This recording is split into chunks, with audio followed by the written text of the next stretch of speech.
Fuck it, we'll start early. 4 seconds.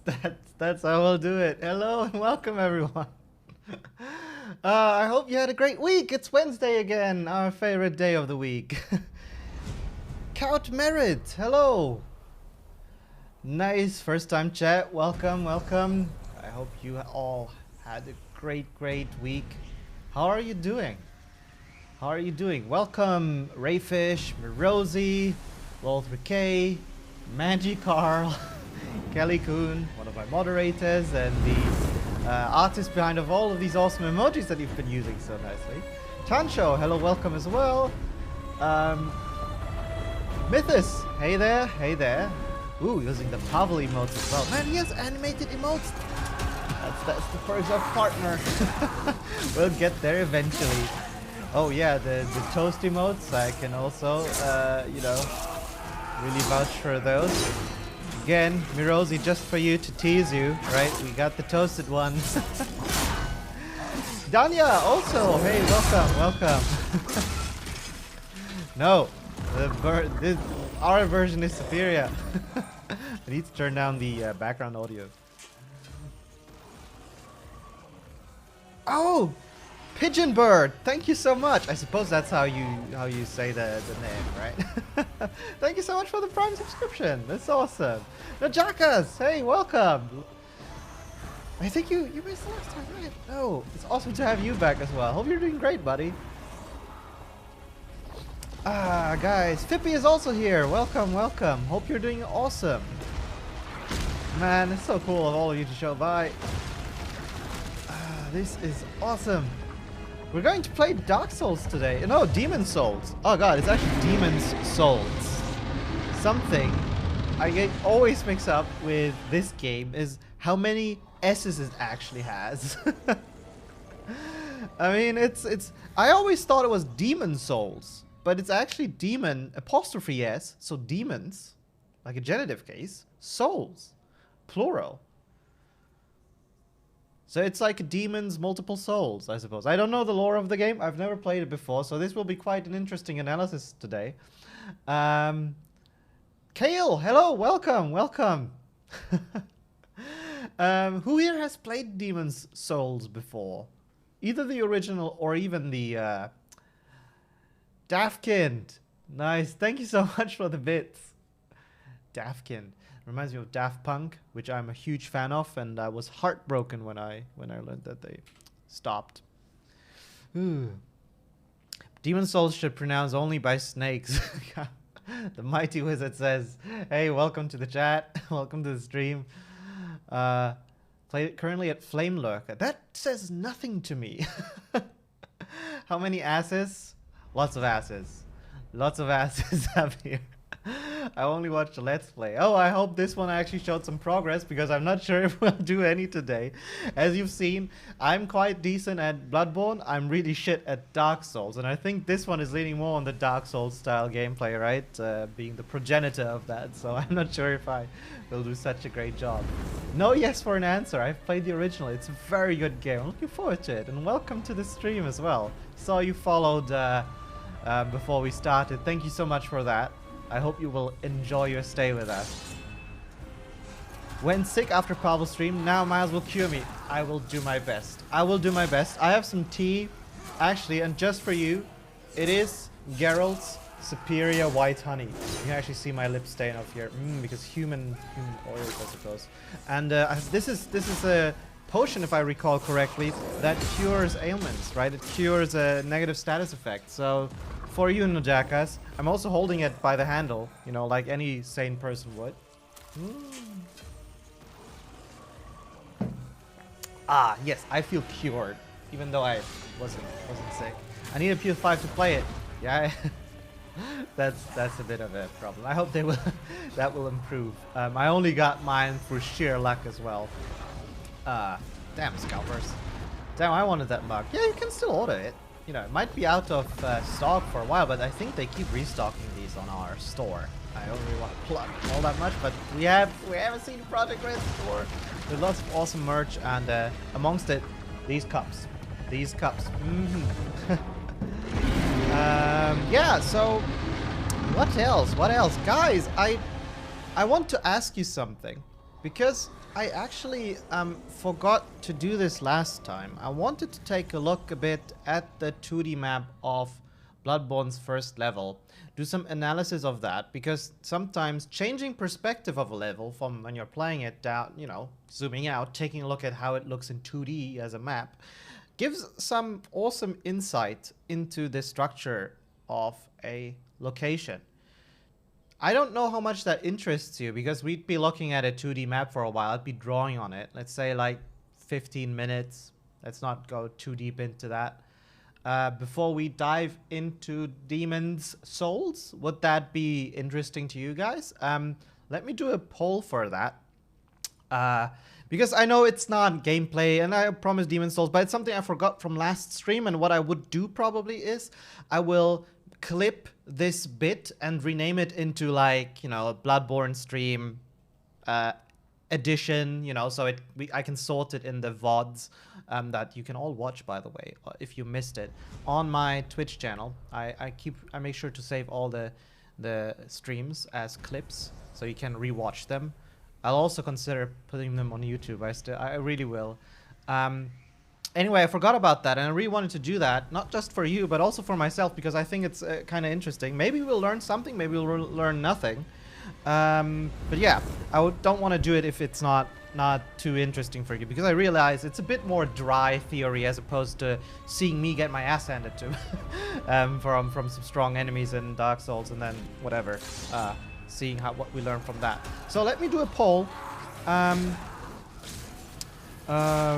New poll. Quick Bloodborne first level 2D map analysis. Yay or nay. I won't provide a third option, because otherwise this will never happen. Alright, duration is now. Let's do it. Let's see what's happening. You do need to vote though. Go out and vote, guys. In the meantime, I will say hello to Ellen Firieth. Ellen. Is it okay if I call you Ellen?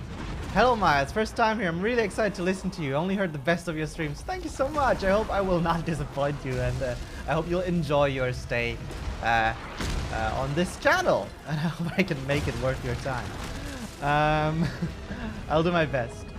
Goulet! Oh, awesome. Last time I looked, it wasn't there. Ah, the store. Yeah, well, I mean, the mug might be restocked. As I say, you can add the notification, and sometimes, ooh, the camera is frozen. What? What do I do?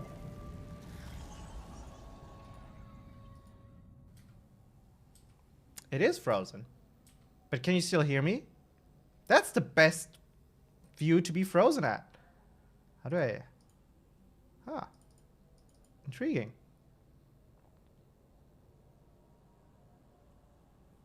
Well, what do we do now, right? Like, no video. So I suppose I will reset it.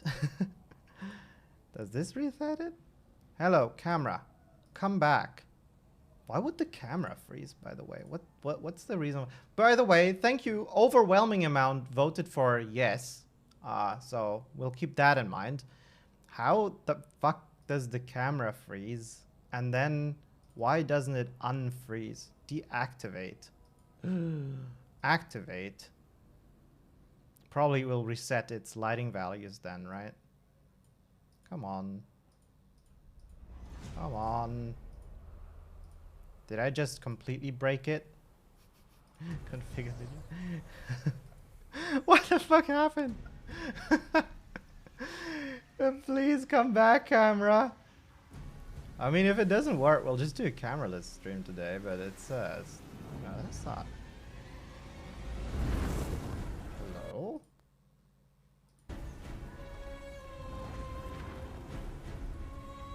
I am so confused.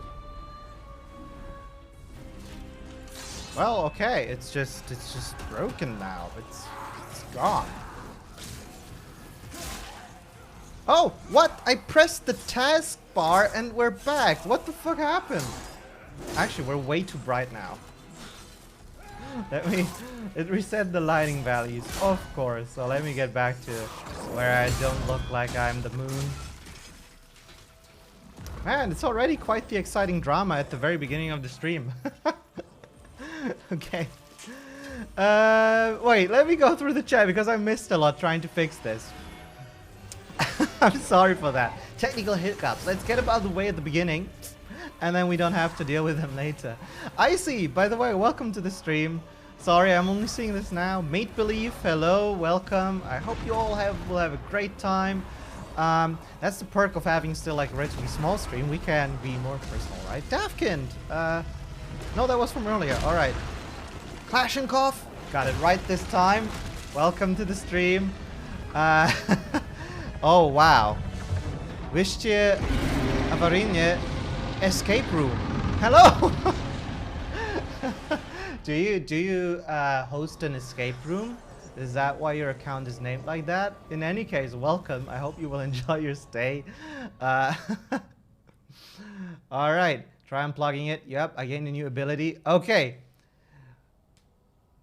I tried. It was horrible. Sorry for butchering your beautiful language. Either way, and so for all the new people here, because I'm seeing quite a few of you next to all the old timers. Thank you so much, by the way, for keeping returning. What we do here is every week we get together on Wednesdays and we play a video game. And these will mostly be games that I've never played before, but sometimes I'll play a game that I have played before. And what I'll do is oftentimes I record the gameplay, and we will do live level design and just game design analysis. And I will talk about why these games work so well, and why I'm having the experience that I'm having right now. Like, why did I take the left turn? Why did I go right? And, you know, like, we will take apart basically the level design, take a look under the hood of how these games are made, right? In order to celebrate them, because every single video game is a miracle when it comes out. And, you know, making games is a really, really difficult process, and that involves a lot of difficult decision making. And I want to kind of highlight that by showcasing all of these, you know, design decisions that these amazing designers worldwide are doing, and with the by-effect that I get to learn a bit more about design, because it's always valuable for any designer of any skill or experience to take a look at what other people do, right, and think about it a bit, analyze it. And I also hope that you guys get to learn something, either because you're interested just in how the favorite form of entertainment that you're consuming works, right, or maybe you're interested into breaking into the industry, maybe you're a student of game design, right? In that case, hopefully we can learn something together, and this stream will also be beneficial to you.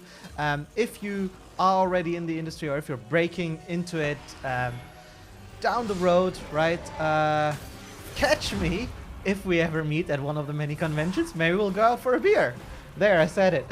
The industry is still very small, and yeah, there's lots of, you know, like awesome people in it, but we can always use more. Okay. Yeah, I see. I consider you a bit of an old timer. Mirosi, we don't need to talk about it. Your badge kind of says it all. We now have sort of established what we're doing here, and I think we can start with the 2D map design, which is more dry theory, but I hope you will find it interesting. We'll do 15 minutes or so of analyzing the 2D map of Bloodborne, which we've played the last 2 streams. The beginning section, we took that apart. If you've missed that, feel free to check out the VODs that are on my Twitch channel of those streams, and then you will probably get a bit more of an insight into why we're taking apart the 2D map. I will, of course, try to explain it even for people who haven't attended it. I'm really excited to see what we'll find. I'm still waiting for that Jazz Jack Rabbit level design. You know what? And where was it? The Sony showcase had this game with the rabbit, the side scroller, and I shit you not, I thought it would be Jazz Jack Rabbit reboot. I saw it and I went like, this has got to be Jazz Jack Rabbit, but it's not. It wasn't, which was a bit disappointing. Okay, so yeah, let's take a look. So I need to do a couple of things. I need to disable HDR on my monitor here that I use for the analysis, because otherwise the colors will look burned on the stream and we don't want that. Cool. Now I need to open that 2D map. I will put it on my screen over here. And all right. And then I think what I can do is press this button and you should see the map. Let's zoom in a bit. Whoa, okay. And I of course have my handy drawing tool. So basically, I have no idea what we will find here. I've played the game a shit ton, right? But I've never looked at it a single time at the 2D map of this. And as I said, as a designer, it sometimes can be really useful to take a step back, right? And change perspective and look at the game from another point of view. Almost said perspective again. Uranium Bullet, welcome to the stream. Glad to see you. So basically what I will do now, just as a first step to kind of, you know, start somewhere, because you see, this is actually really overwhelming, I find. It looks super complex. And I'm almost finding it hard to think that this is how it started, right? Because as level designers, what people will often do is start with a 2D sketch of their location, right? And these 2D sketches usually are very, very simple, and they serve the purpose of kind of figuring out the rough flow through the level, maybe the size of different spaces, not necessarily the final size, but sort of the proportions between the combat room, the quest room, right? The exploration bubble, whatever.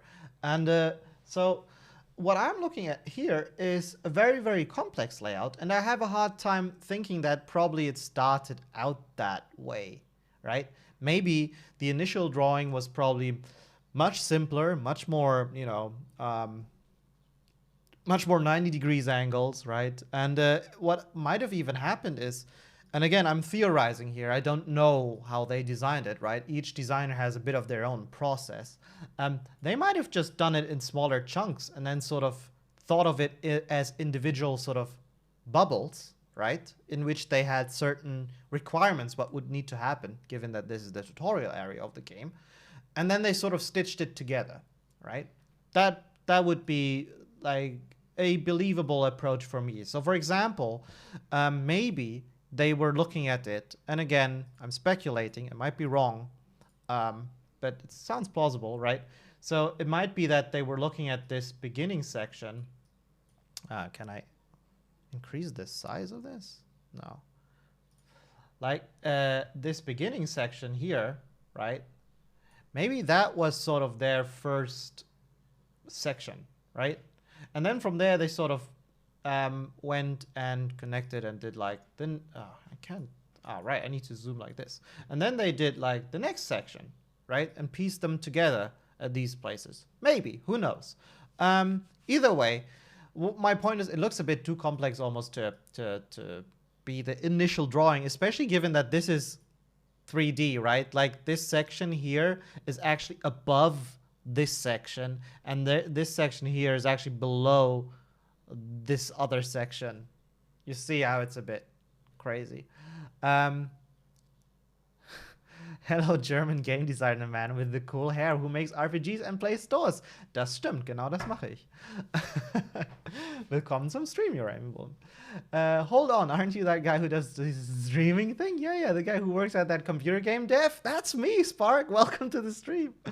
Those trolls. Okay. So let's actually start dissecting it, right? So this is maybe like a method of methodology, but that actually doesn't really tell us as to much about, you know, what we can see here, right? So I will just try maybe to draw in what we call the critical path, right? That is sort of the main route that the player should take. Or maybe, actually, let's do something different. Let's draw in the most direct path from the lantern here to the boss, or generally maybe from the start of the level. So we start here. No, is it here? No, we start here actually. So this is the Yosefka's clinic. So you go here, and if we could you know, we could go through this gate. There's another shortcut here in the elevator, and that would be the most direct route to the boss, the first one, the official one, right? So this is at the lantern. This shortcut we opened last week. This is the elevator, right? This is the space where you have these two big brutes roaming. And this is this huge bridge where the guys shoot down the fireball, right, that rolls over. And this is the boss. So that would be the most direct route. Let's take a look next as to how the player actually most likely moves through the level. So we start at Yusefka's clinic, right? Then we have to climb up this ladder because we can't go through the gate. This gate here, this is actually a shortcut that's locked. So we need to go down here. We make our way across this huge opening. And I'm going to simplify this here because this is the big, where the fireplace, where you have all these 20 enemies. So we go up here. Then we pass through this section. This is the shortcut that goes to the dogs, but most people will probably miss that. So we go up here, and we enter the big bridge. Now, this is where we have these two wolf enemies, these really strong ones, right? And actually, what I'm noticing now is that they have a really cool function. I will get to that in a second. So let's assume we're not good enough to take these guys out. Then our only way forward is actually to go up here, right? And this looks like a dead end that would loop back to this section. But really then players are kind of led to believe to move to these sewer section, right? Where you drop down a couple of levels. We found the hunter's armor, right? I think this is marked here. And so you go in the underground all the way to here. And from here, you would move up to this and to the boss. Right? It's interesting right away to see how much longer the most likely player path actually is compared to the most direct route, right? And this is, of course, an important thing they need to build, because one thing From Software's games are famous for, after all, is how cool they build their shortcuts, right? When you kind of meet this point, this is a closed gate, right? And then you basically go on a half-an-hour journey forgetting about that gate, and then you get back to this side and you open and you're like, oh crap, I somehow made it back to the beginning, right? And you can see how this sort of design is actually supported just by the distances they provide between, you know, the point A where you are and point B where you need to go, and the actual path that you need to take, right? So you see here the path to the boss, the direct route is super short. That's good because, you know, once you start trying the boss, a short corpse run is nice, right? Having these shortcuts unlocked. And then you see how much longer the actual route here is. Now, what I think is really interesting is how much more linear this level actually is than it feels like. Because I don't know how it was for you when you first played it, if you've played it, or how you felt when I was streaming it. But for me, playing it, you know, the moment we actually get to, let's say, the bridge, right, and you just run past these guys, the level seemingly branches out into so many different directions that it's actually hard to understand, you know, and it can be quite overwhelming, right? Because really what we have, if I were to delete some stuff here, really what I'm noticing is we have, so once you get up to this point here, right, technically you can take the road through the house here to the lower levels and go this direction. You could also continue into this direction. You can drop down here to continue into this direction. Or earlier, you can take down this hidden shortcut into this direction. Plus, you have the option to go down here, right, and take the passage through the sewers. So pretty much to the player, it might look that if he didn't go there, right, that you have 1, 2, 3, 4, 5 different paths that you can go to, which is insane, right? It feels super overwhelming. The reality, though, is if we look at how this flows, by the way, Thank you for the follow, Ellen, and Yachtpig, you too. So basically, yeah, you have 5 paths, right?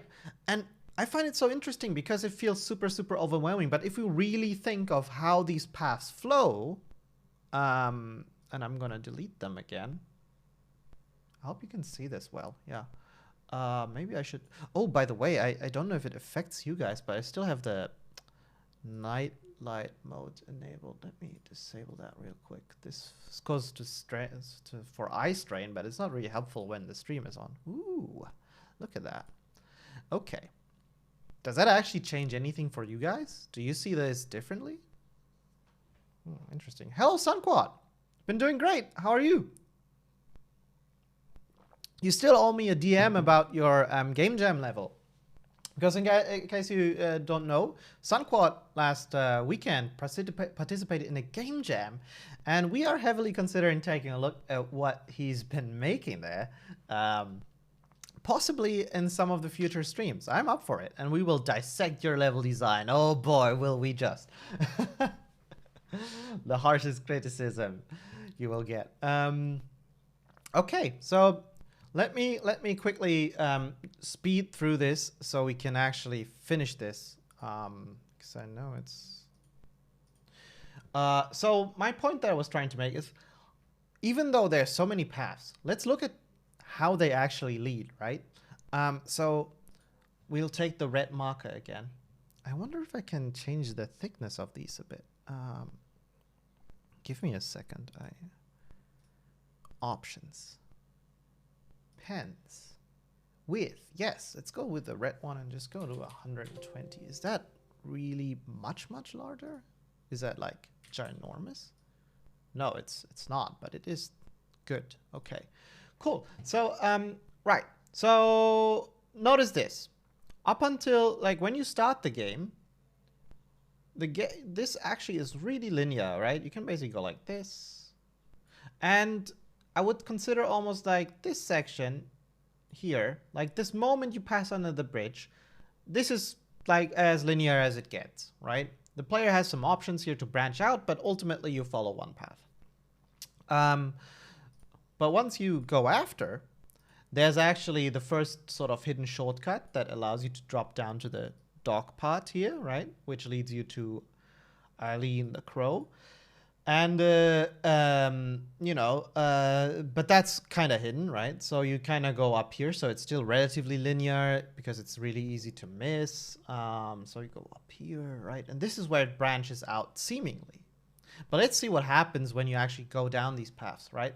So going down here, I can drop down, and I will actually use a different color for this. Let's say pink. I can drop down here, and that will actually allow me to loop back to this shortcut from previous, where I can go down that route, right? Alternatively, I can go down the house here, which will lead to me to unlock the shortcut. But other than that, I actually cannot go through here because its shortcut isn't unlocked yet. So the only way forward from here is actually to go around, meet up here, and then here the path conjoins, right? So now we have 3 of those 5 paths actually converge into one section over here, right? So let's take a look at the other 2. One of them being different color, blue, going down here, right? And then going up through here. Why did I say 5? 1, 2, 3. Why did I say 5? Oh, I don't know. So it's 4. 1,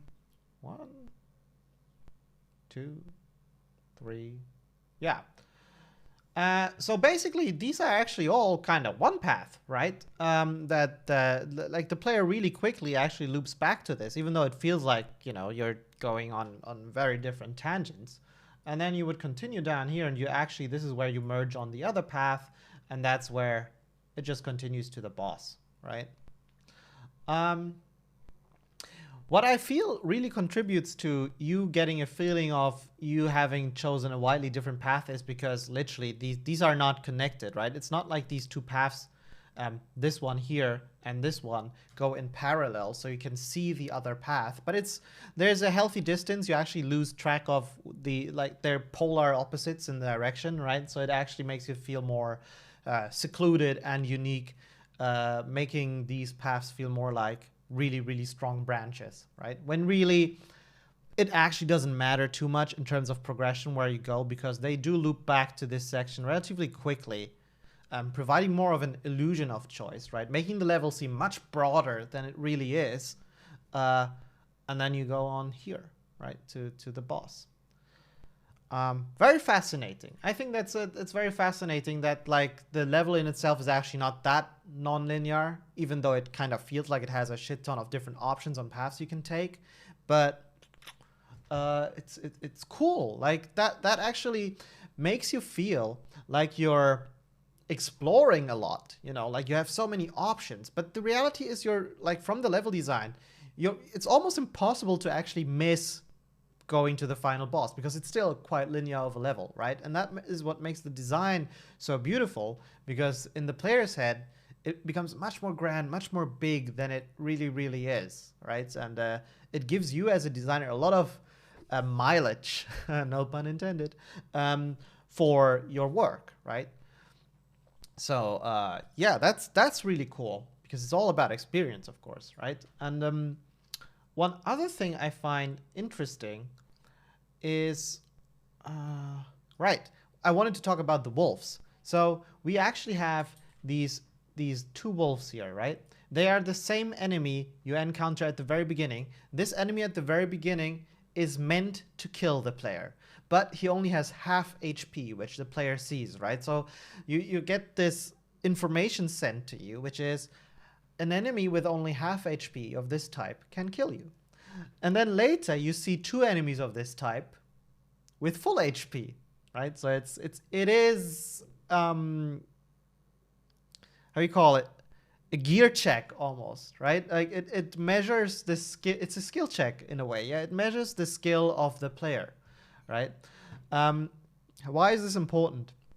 Because from the layout, how it works here is, you actually walk up, you know, like linear path from here. You walk up here, right? And then you have two options. You either go right, you know, from the player's perspective, or you go straight. Straight is inviting.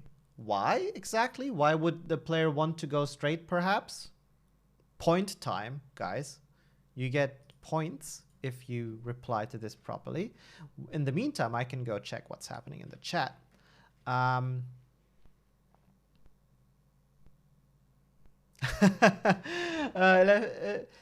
Ellen, thank you so much. I just read your comment in regards to leaving the follow. I really appreciate it. Sunquad is up for some criticism. 17 degrees only? That's not very warm. I would like that right now, especially when streaming. You know, you get the floodlights here. See my hands. It's really warm. Can you leak the Cyberpunk DLC? I don't know what you're talking about, Uranium. Let's go back further down. Dexter Stark, hey, welcome to the stream. I hope you're having a good time, and I hope you had a great week. All right. Okay, I need to scroll down quick. Oh no! Hey, Nephiliax, welcome to the stream. I hope you're doing better. And yes, this haircut has been going on for a while, but I had it shortened a bit more last week. Thanks for noticing. Okay, to avoid the enemies. Who said the first correct answer?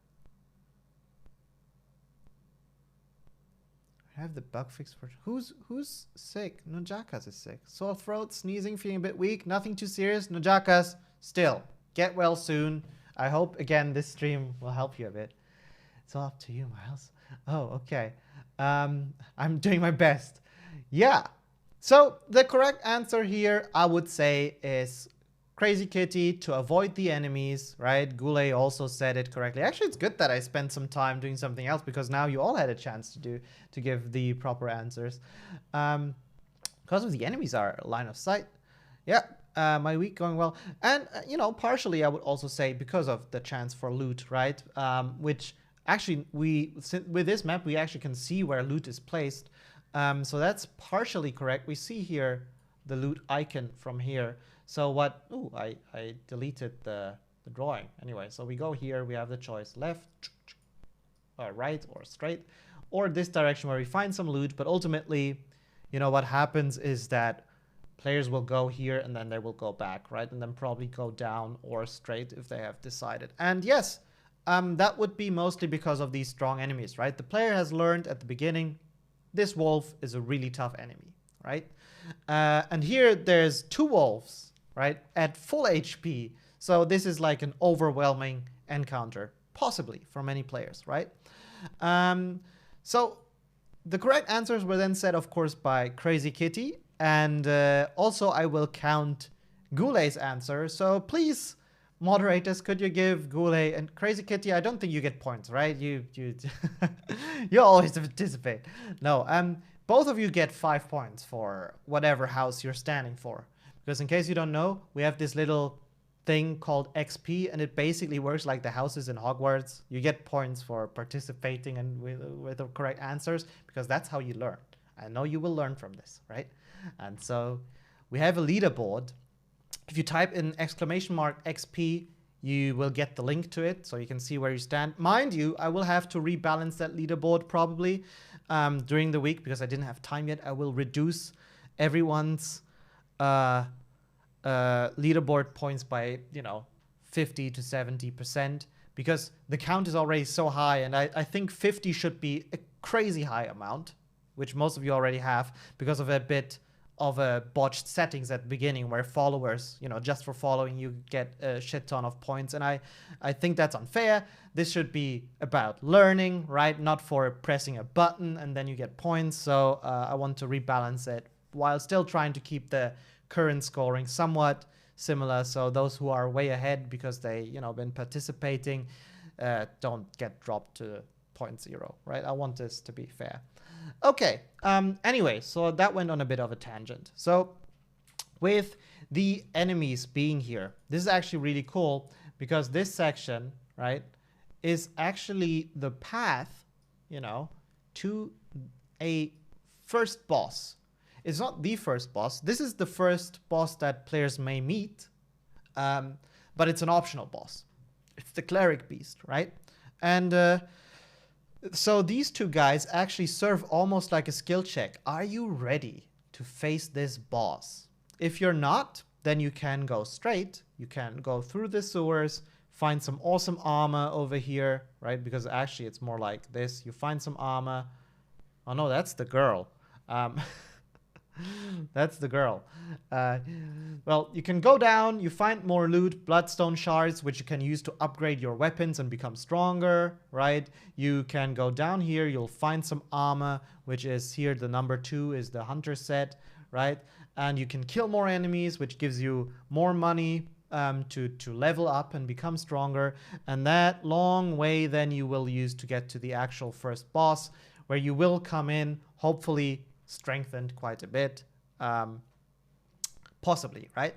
So that's really cool, right? For those players that will feel like they can overcome this challenge, they can then test their skills prior, and they also sort of unlock, you know, like a slightly different passage through the level here and here.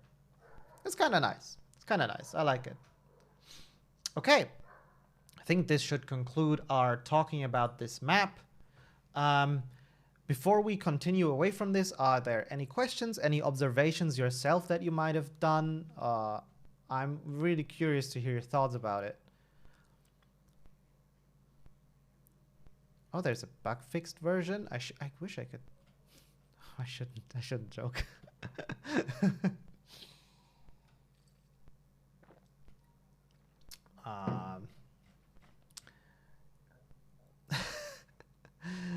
You sure there could be a that rule? Okay. Ooh. Okay. All right. I think there's no real questions about this section. So let us actually go and play some Demon's Souls. One more thing, because I like to point it out. You see some of the guys here, the subscribers, They are using some of the amazing emojis that Kelly Coon has made, right? And they also have, of course, the awesome badges that Crazy Kitty has made. But since I think all of these emojis are super cool, I don't really want you to need to spend money to use them. I made the channel point ability for unlocking a random sub emote really cheap. So for the duration of the stream, you can just use that, unlock that. I think it's just 100 points. And then you too can spam some of these awesome, or at least one of these awesome emotes. I don't know how often you can use the random sub unlock. I do know it's temporary. It's like a 48 or 24-hour thing. But still, it allows everyone to participate and use these awesome artworks. Can I get 0 XP? Yes, 0 XP points to Nojakas. Welcome. Miss Bleachy, welcome back, by the way, to the stream. I'm happy that you are here. I hope you're doing well.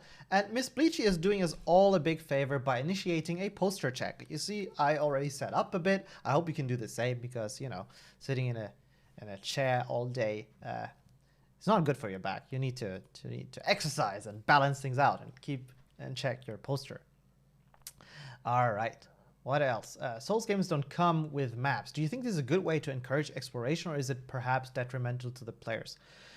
Danya, I do think it is, you know, I think it's a good way to encourage exploration. Yeah, because you kind of, you know, and I'd argue that the whole maziness, the whole labyrinthine, you know, flavor, and it feeling much bigger than it really is, really comes from us not being able to take a look at a map and see how this stuff is layouted, right? If I could see how each shortcut connects and where I would need to go, I think it would take away quite a bit of the magic, right? And you would be able to make the same realization as in like, oh, it doesn't actually really matter if I go up here or here because ultimately this goes here, right? And worse if a map then shows the loot like this, which I don't think you would have in a game, possibly. But if you do, right, it kind of allows you to min-max this stuff, which is, I'm not sure I'm too cool with. Sunquad, thank you so much for the Prime subscription. Fucking awesome. Nojakas, also for the cheers. I really appreciate it. Thank you. Thank you so much.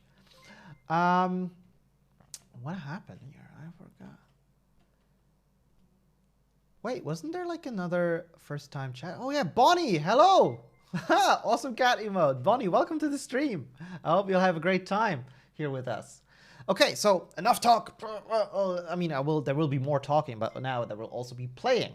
Let's see how well I do with Demon's Souls, a game that I have literally never played before. Let's turn on my HDR again. HDR again, because I'm a play. Oh, this is just Windows HDR. It doesn't really matter. Okay, I need to change the input source for the monitor. Then I will do this. Ooh, and now, game time. Hey, we made it. The Jackass, yeah, the streams just weren't the same without your beers, I said. Oh, beers also awesome. Freudian slip there. No, cheers. Thank you so much. All right, okay, cool. I need to do the brightness settings and everything. We have a special guest tonight. Oh, no, don't turn around, come back. Why? You look like you wanted to jump. It's Miko. Miko, come. Come here. Come. No? Silly cat. She came by. It's Miko is my cat, M-I-K-O. She went to the bottom of my desk and she already made the little tippy tap for jumping. And then when I mentioned that she's jumping up, she's like, ah no, you know what? Fuck. No, she's standing there in the door frame. Okay. Sorry. It's because I saw her before doing it. Magic Wiz, welcome to the stream. Wow, the bits, it's not ending. Okay, guys, I have never played the original, but I do know that with most games, I should do some things here. First off, you know what? Let's do colorblind mode for some of you. Maybe that's a good thing. Which one is like I don't know the names. Which one would be like for like more common ones? Red, green? Is this one? Yeah. I think so, right? Yeah, let's do this one. Maybe it helps some of you. I like the thought of that. Okay, so this is cool. Oh wow, we get different answers. Precision aim style, trigger vibration mode, immersive vibration, guys. Display, all right. Visual mode, performance, or cinematic? Ooh, I would like to see the difference in those. Film grain off. Visual filters. What are visual filters? Ooh, what? You can't do Instagram filters in the game? What the fuck is this? All right. Why is HDR unavailable? It should be available. Oh, well. Not bother with it now. Or will I? It should totally be available. Adjust settings size to reveal more detail in bright or dark areas. Yeah, alright. Why is the HDR not available? This is actually bugging me out because this monitor actually supports HDR. Alright, let's not do too much. I will do it slightly brighter because I still think there's some detail. Okay, cool. Oh wow, I bet you didn't sign up for this one, right? Alright, look at me doing 1,000 midnight mode settings before we go in. But that's actually how I play games. I actually will go through the settings before we before I even start playing. Okay, language. Should be English. Text language for sure. Subtitle language, of course. Subtitles on. Subtitles backing as well, so we can see it always. Voice language. Yeah, English is cool. All right. Cool. I think that's it. Motion blur. I don't mind motion blur if the frame rate is good. Motion blur with low frame rate is horrible. So I will turn on the recording so we can record this and, you know, take some time. Oh, hype train. Fucking awesome, guys. Thank you so much. So hype train. The recording is there, so we will actually... Fucking hell, you guys. I don't know what to say. Jesus Christ. You're amazing. So Anonymous, thank you for the 5 tier 1 subs that you gifted. Thank you so much. Wow. I really appreciate it. That's fucking awesome. Whoever you are, I love you. Also, level 3 hype train. Holy shit. It's the first time, you guys. And Bonnie, thank you so much for the Prime subscription. Coot Merit, also thank you for the subscription. Holy shit, what's going on? Oh my god. I can't. Alright, I need to start playing. I haven't even done anything yet today. You need to let me do something, and then it's okay. Subscribe and all. You know, this is like a both ways sort of road. Two-way road. Okay.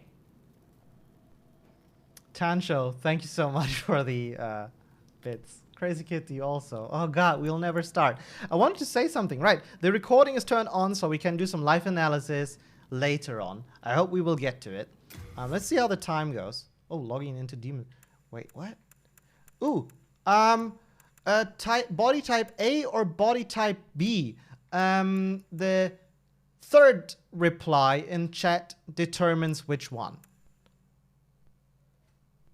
Good merit. I really love it. Thank you so much. Oh, Magic Wiz. Magic Wiz chose body type A. I will say that it's quite a clever way to kind of deal with the, you know, like gender story. Just go with body types. That's a cool way of doing it, I think. Man, I'm not deep enough in the materia to really make an educated guess. I don't want to be cancelled on my 12th stream. All right. Ooh, yeah, player's name. We do that again. So the 9th player's name will determine how our character will be named. Oh, 9th is too high. I need to count all of these. Miles can't count to 3? What? Did I mess it up? I'm sorry. 1, 2, 3. Damn it, doesn't count, I suppose. Wait, oh no! What? No! Thank you, Escape Room, for gifting so many, so many subs. But wait, which is? Oh God, you guys, what the fuck? Anjay, thank you so much. And welcome to the stream also. You guys are cracking me up. Oh wow. Too much. Stollenbrot also. Thank you for the sub. I think these are the gifted subs. No, I don't know. I don't know how it works. Seb! Darth Seb is also in the stream. Sebastian McBride, one of my fellow colleagues, senior level designer, one of the best designers in the industry that I know. And I know quite a few. Awesome guy. He will probably, slight spoiler, I asked him today if he wants to take part in our secret level special Valheim stream, and he said yes. We still need to find a date, but you know.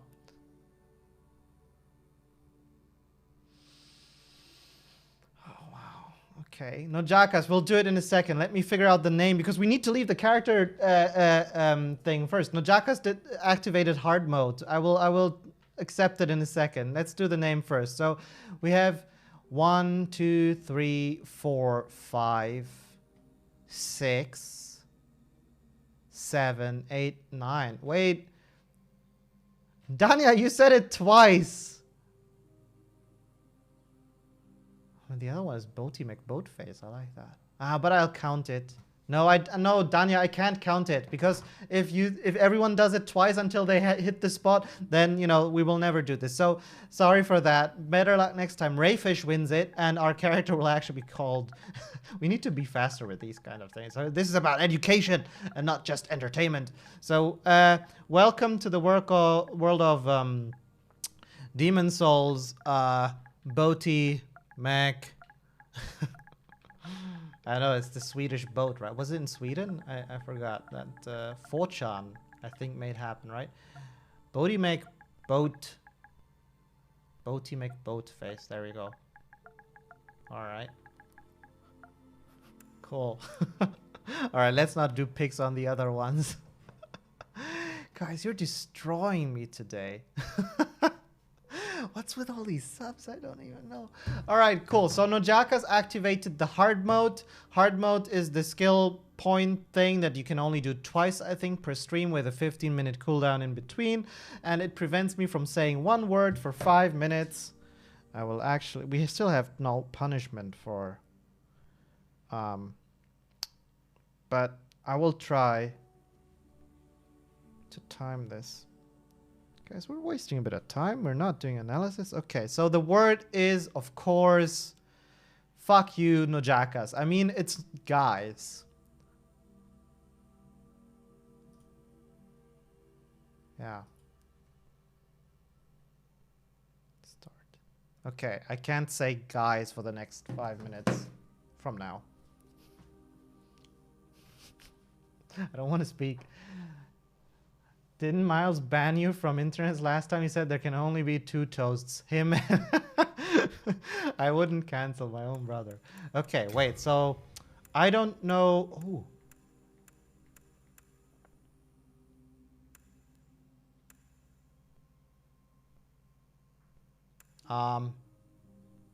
Let's just go with the default. Every time you say that banned word, gift a sub. Not bad.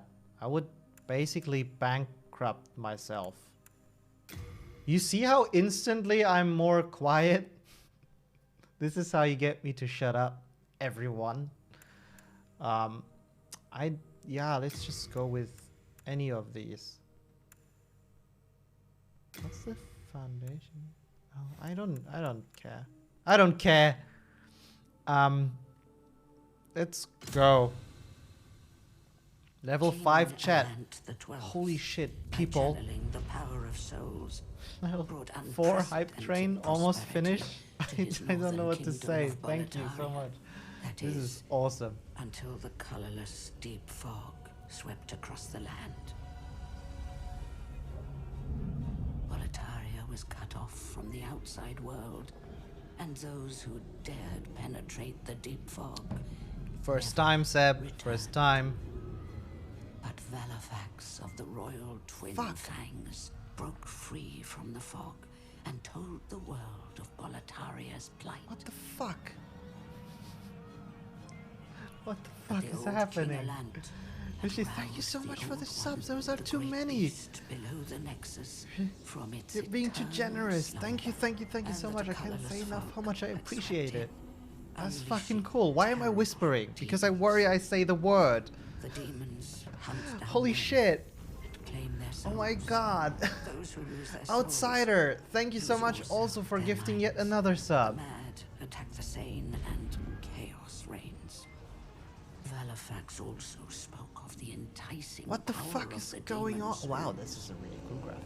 Each time a demon claims a human soul, the demon's own soul is invigorated by the life force. What the fuck is going on? I'm And the defeated. power of a mature I don't know. demon You soul guys are is so awesome. beyond So much human love being imagination. spread today. It's insane.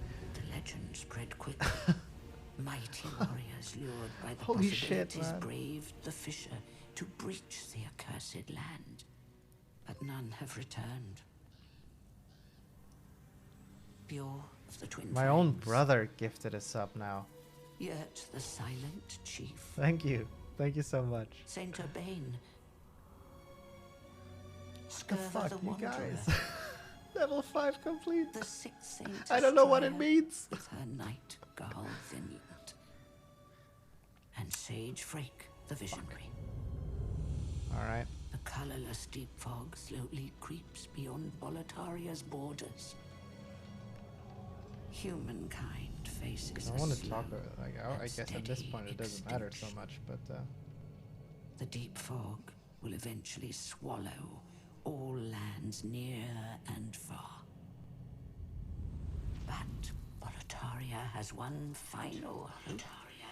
A lone Fuck, warrior I need who to has braved the baneful fog. Has the land found its savior? Or have the demons found a new slave?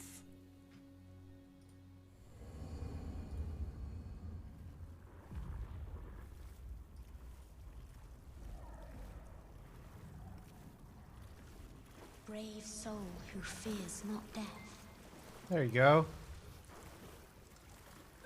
I shall guide you to the fissure.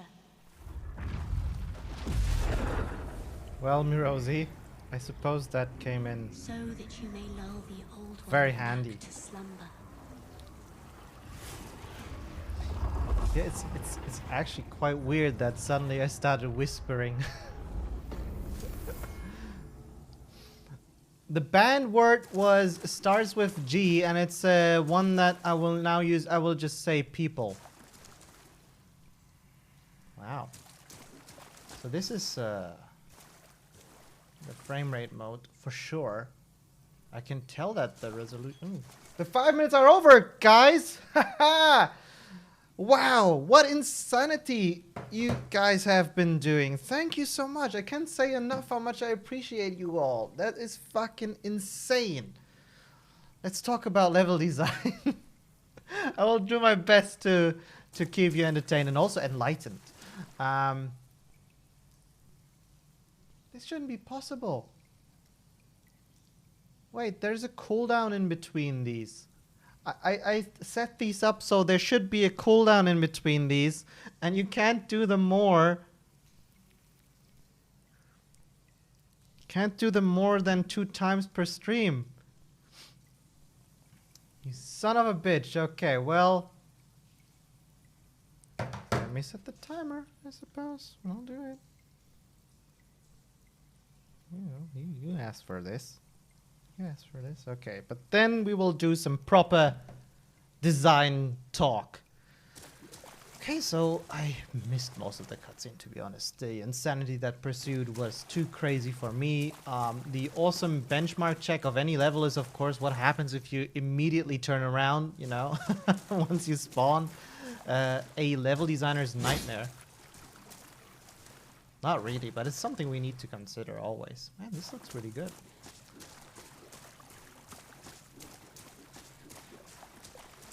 This is a quaint little walk animation.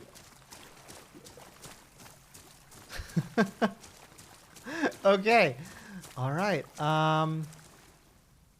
Oh, I guess this was how it was done in the original. You received the level 5 hype train emote? Holy shit. I just don't know. Also, Carsten, shut the fuck up. Alright, so this is definitely like from the original, right? The old text tutorials on the ground. Wow, the camera feels really floaty. Do I block? Is it literally like Dark Souls? Hey, wow, you don't look happy. Can I parry? Oh yeah. Wait, you're not attacking. You're not a FromSoft guy. What the fuck? You're not killing me yet? Clearly, this game was done by a different studio. Will you attack back now? Intriguing. Alright. Cool.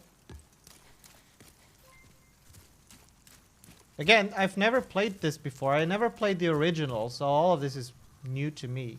Which is exciting. I get to play a new Souls game. I just made it, but I'm sorry, Maz. I want to get into this game completely blind, so I can't stay. No, janitor, but that's fine. I totally understand.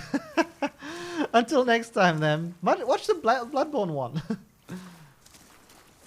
Wait, okay. I need to concentrate on this. Sorry, for the time being, I will not see the chat too much. Excuse me. Because I'll try to play it more, so we can have more of my authentic reaction to this. Oh, wow. I will try to take some breaks and, you know, interact with you guys. Be nice to each other. Guard. Is it like this thing where now we'll need it when I walk around the corner? Ah! Well, kinda, I suppose. It's really dark. Ooh, he attacks now. Well, I have the guard tutorial. Oh, wow. Oh, wow. Ooh, wow, that stumped him already. Wait, does regular block already do this? Oh, fuck, yeah. Oh. Wow. Come on.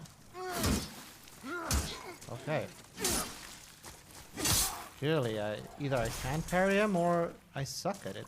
Wow, isn't this cool? How basically the tutorial is still pretty much the same than in, you know, like the first Souls games. I mean, this is one, right? But let's just get that out of the way. I will say the first Souls games because for me this is now the current one. And yet the guys, I think Bluepoint was it, who made this, seem to have polished up the tutorial a bit while still trying to adhere to the sort of original design. That is cool.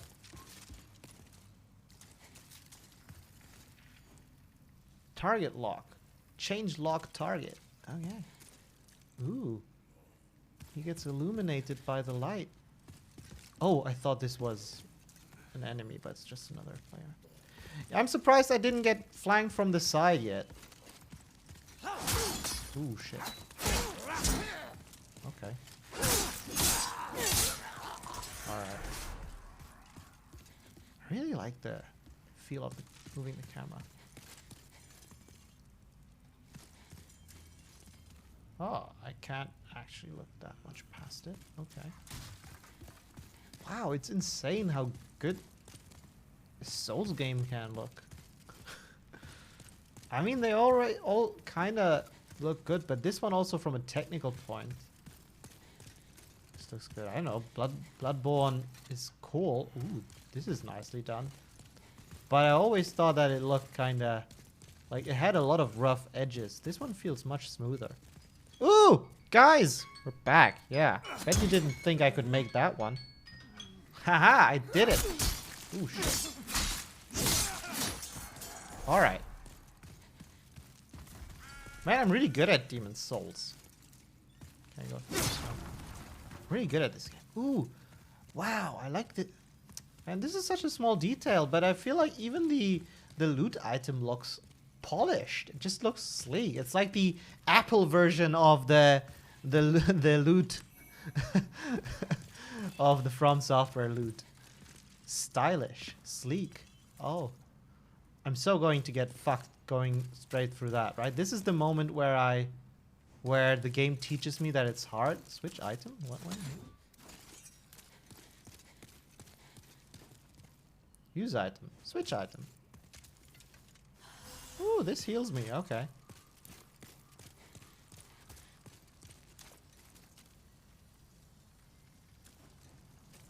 Oh. What? Direction hold, vault over railings. Wait, this game had vaulting? Crescent moon grass. Oh, is this one? Oh, I can hear stuff. Is this where I will get later? Will I go here later?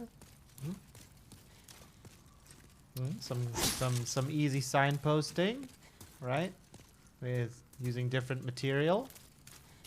The wood here, which funnily enough is nowhere else to be found, but like suppose the implication being that it looks like it broke down and they tried to repair it. Can I vault over everything? Ooh, there's even a ladder. Ha! Oh, I like this kind of visual storytelling, but knowing this is a Souls game, I should probably first make sure that I'm not gonna die while standing here. Look, they even have this little, so it's like somewhat, clearly this was attacked, right? There's lots of arrows everywhere. Again, I missed the cutscene mostly. They probably explained it, I'm sorry. But you can still see sort of like how they, you know, there was a siege, right? They tried to climb up the ladder through that gap, and you know, at a later point in time that was probably then repaired or something. I think it's kind of cool. Ooh, this is awesome.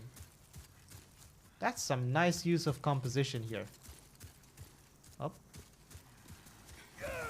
Wait, you can do that? What the fuck? You're much more aggressive. I will parry you. Okay, I won't.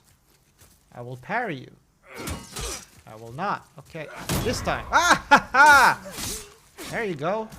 I wonder if is this like the original balancing? These guys don't deal a lot of damage, and I feel like this might be, you know, like a remaster, rebalancing for the tutorial.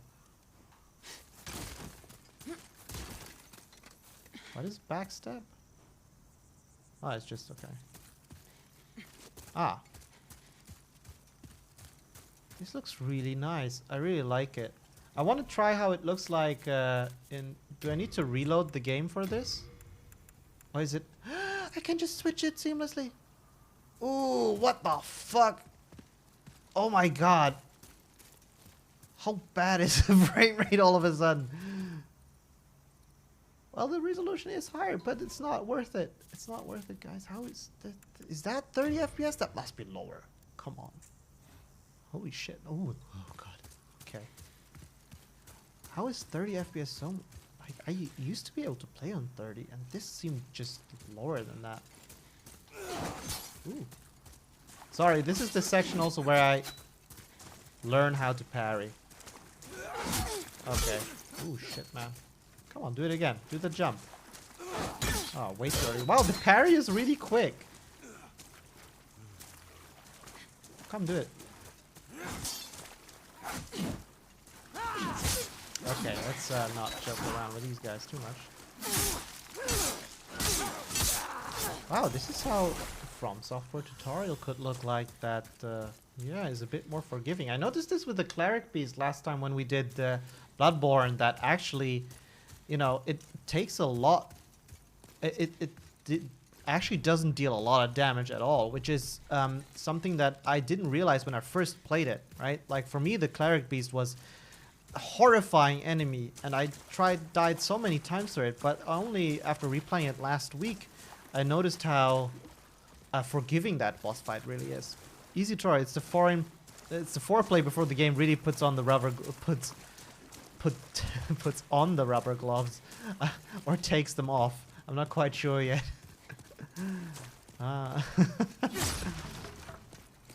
Yeah, by the way, you need to coax Seb to come onto my stream as a guest, you know, on the sidelines a bit. I would really like to do one of these analysis streams together some point. You know, actually, PlayStation even has the share play option, right? We could do like a Parsec thing and play a game like this together and do analysis talk of it. How awesome would that be, guys? Ooh, I know this. Family friendly way. No. What the fuck? Why am I teleported already? Holy, what? Wait, this is new to me. I don't understand this. I'm afraid. Wait, this is not... What the fuck? I was supposed to sit down at the bonfire. Since when do bonfires teleport? Oh, you're a live person. Wait, how do I backstab people here? Is it strong attack from behind? Oh, it takes two. That game seems to be very cute. Ooh, also good point, actually. Ellen, that's a really good point for like a co-op stream. Seb, no one responded to the possibility of us doing this together.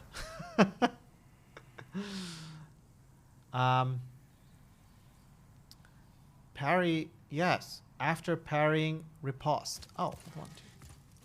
Alright.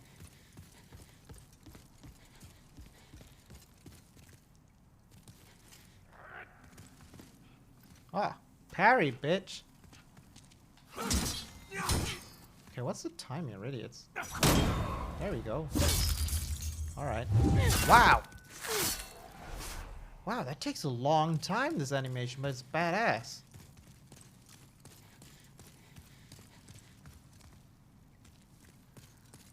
Yeah, well. You guys should have been nicer to Seb. He deserves it.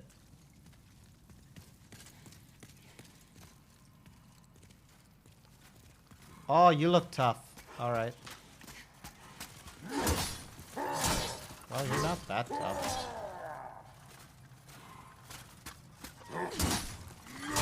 I want to parry you. This is awesome, though. I can really learn the parry timings on these guys without fear of being too fucked. And I suck at it. What's the time for it? Oh, he parried me. Oh, that's... Okay, that's not fair. I didn't think this was okay. He looks awesome. Oh, there we go! Son of God. The parry is really quick. Redeem focus.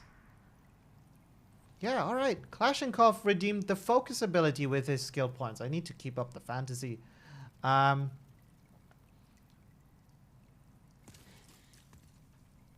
was typing it, Miles. Okay, done. Yeah, alright. You know. We'll do it. We'll do it, Seb. We'll do it. These people will see what they will miss out on once they get it. Actually, I think most of it didn't get it because of the SSD magic. Guys, we were inviting Seb to this stream. Okay. So, Klashenkov used the focus ability. And I presume that you will mention now what you would like me to focus on?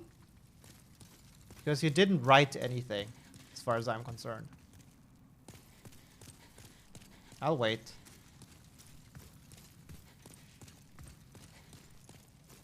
King Levy, are you from Attack on Titan? If you are, even if you aren't, welcome to the stream. Thanks for the follow. Wield weapon with both hands. Wait, that's... Ooh. And then, can I parry with that? Haha, there we go. Is it Levi? I think it's Levi, right?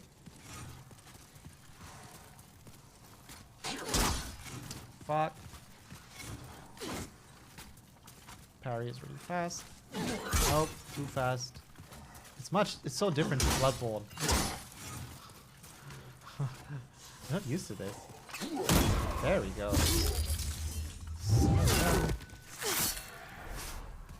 Alright. I love this. This is cool. Wait. This is how this works as a tutorial. I think it's okay. It's just like a classic From Software tutorial. It's close. It's like... It's respectful to the original, but it's, you know, just more forgiving. Ah, okay. Awesome. Thank you for the answer. No, yes for an answer. Switch left hand and right hand? This is just the equipment, right? Yeah. Okay. This is really dark. Can you see this?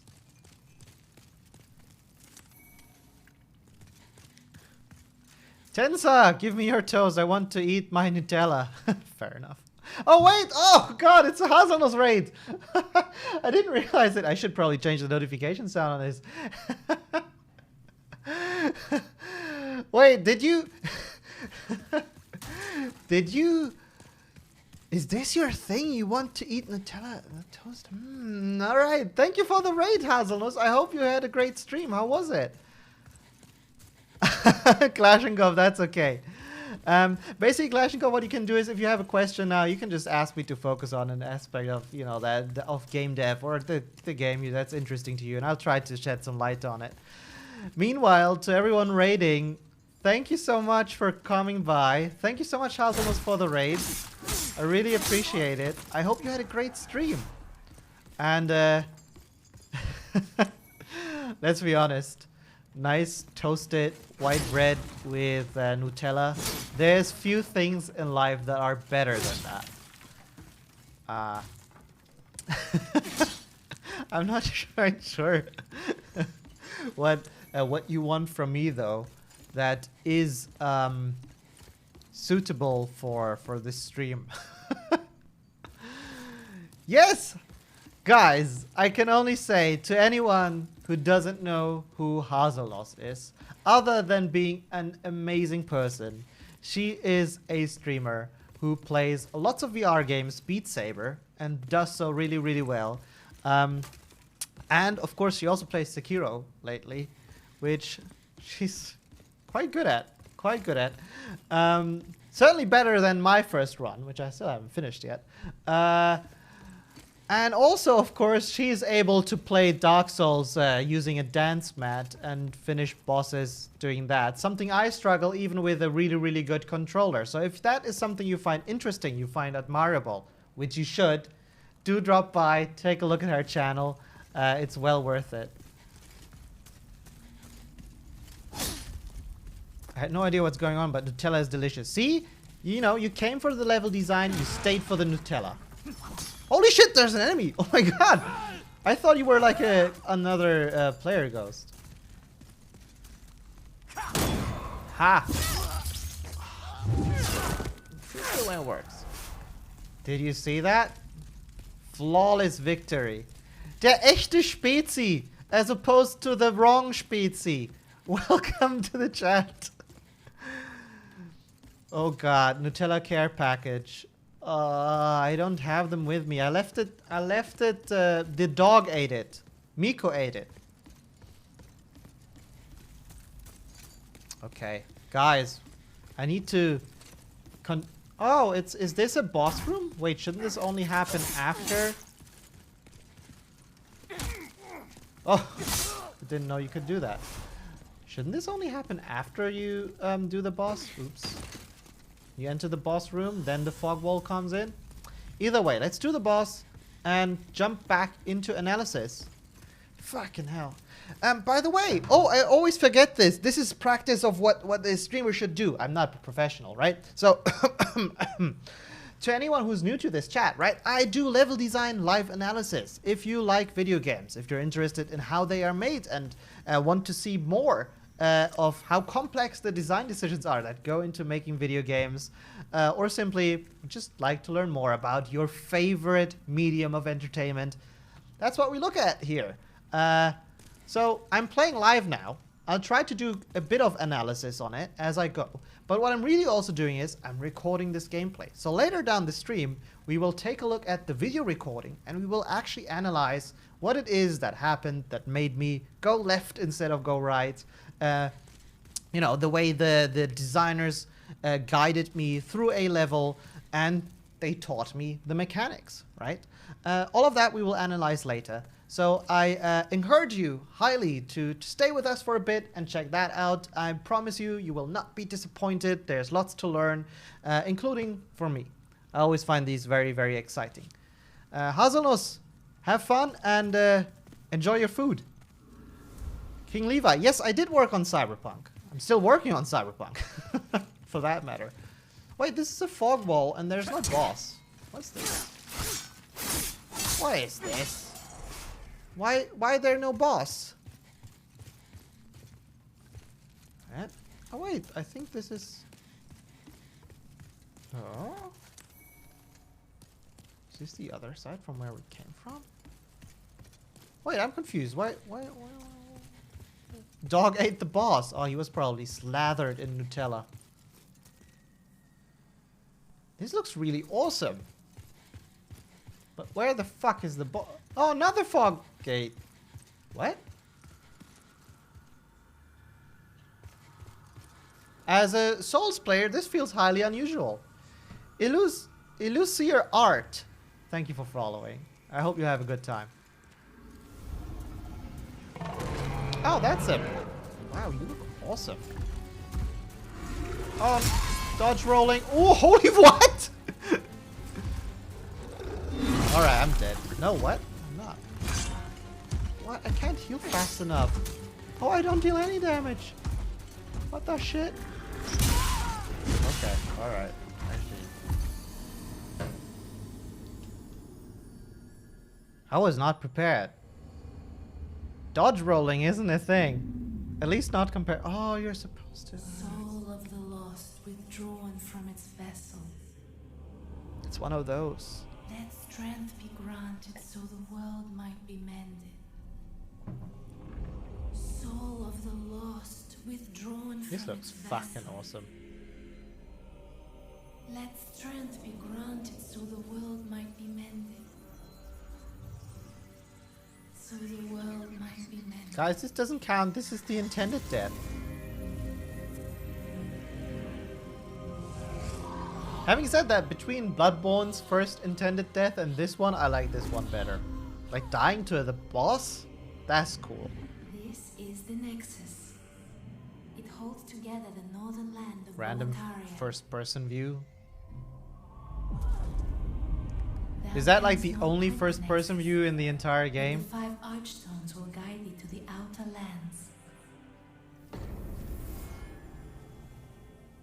The cat will probably do better than I do, Pigeon Bird. You have died. The Nexus imprisoned your soul. You cannot escape the Nexus. However, by capturing demon souls, you can reclaim your corporeal body. Okay, is that demon soul? Touch bloodstain? Oh, this is just other player dying. This is NPC. Well, you slipped through the fissure too, did you? You came for demon Yes. souls. Yes, you can, King Want to Levi. save And this I've done so. and be I've done so. remembered as a hero. I do feel like this is much more epic. Hunting for demons? Never was brave enough to play Souls games. Well, played once and failed, but I enjoy seeing others playing them. Go. Thank you. I hope you will enjoy seeing me play them and take them apart for their design. Welcome to the chat. I hope you are doing well. Okay, yeah, all right, I see. Let me take a look at the clock. Yeah, we still have plenty of time. Why did people die here, though? Usually these stains imply that there was some reason how someone died. Was he fighting? Oh, he just ran and died? Is there a boss under... Oh. Oh, is that a fog gate in the distance? Ah. Well, these online elements are a bit of a spoiler now, aren't they?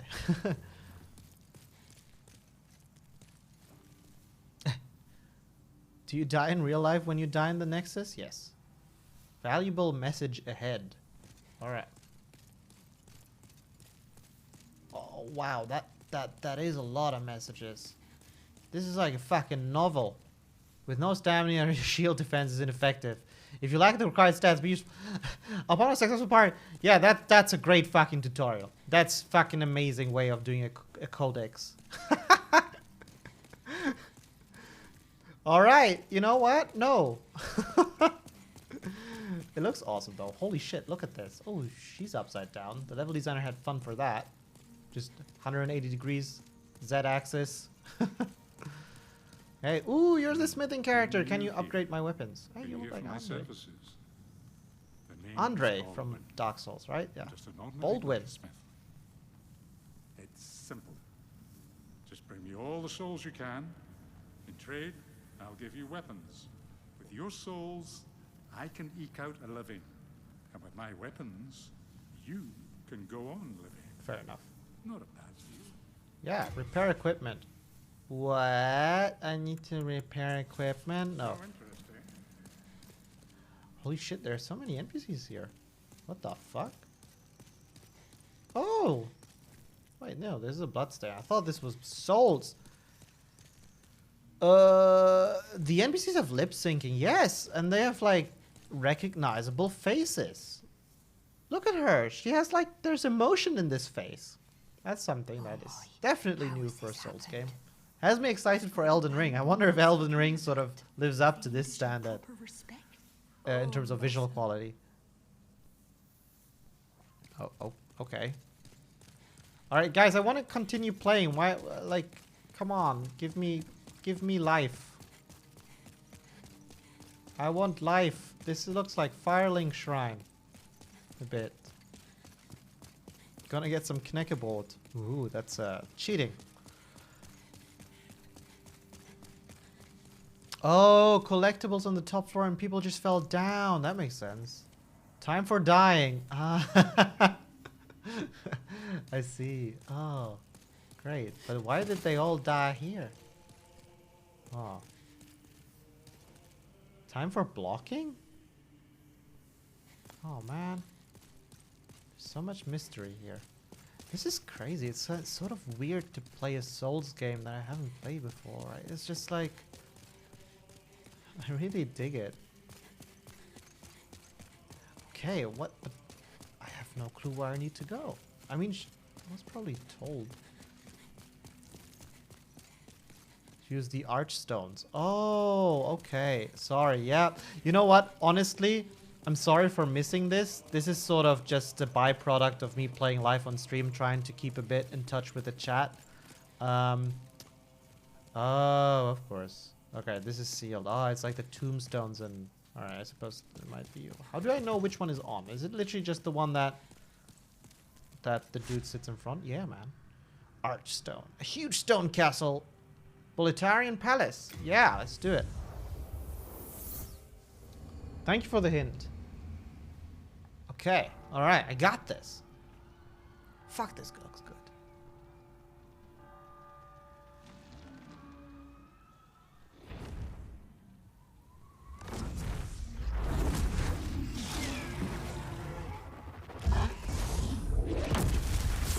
Oh.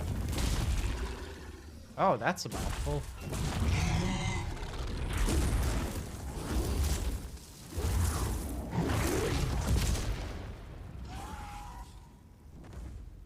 Okay, there's a dragon here. Holy shit. Just look at that. If that doesn't elicit berserk feelings, then I don't know what.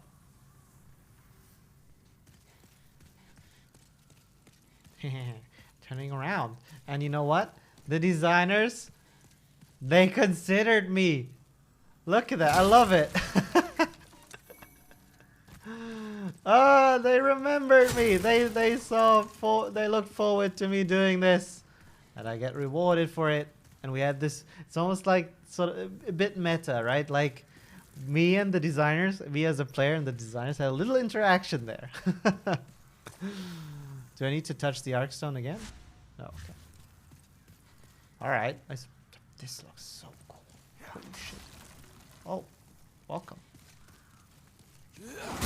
Oh, okay, wow. I thought the... Okay. Oh, shit. Calm down. Oh no, horsey. Wait, you're physical. What? You're not a static model? Oh, I can't heal above. Oh, that's a bummer.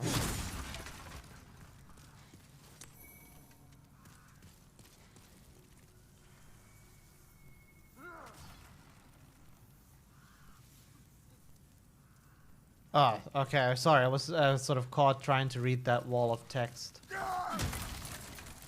Bam! Aha. Okay. Classic Demon Souls, Dark Souls adage of just circling around till you can do a riposte. Still holds true. I love the detail with these ramps. Guys, what are these ramps for? Point question. The answer is in the screen.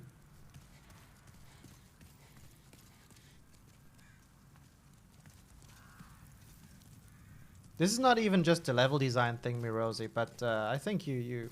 Okay, it's a bit of a trick question. Yeah, Duckhead's actually got it. It's for cards, right? This is just part of making a believable world, right? Where just logistically, you know, to get the carts up, they have ramps here in addition to the staircases.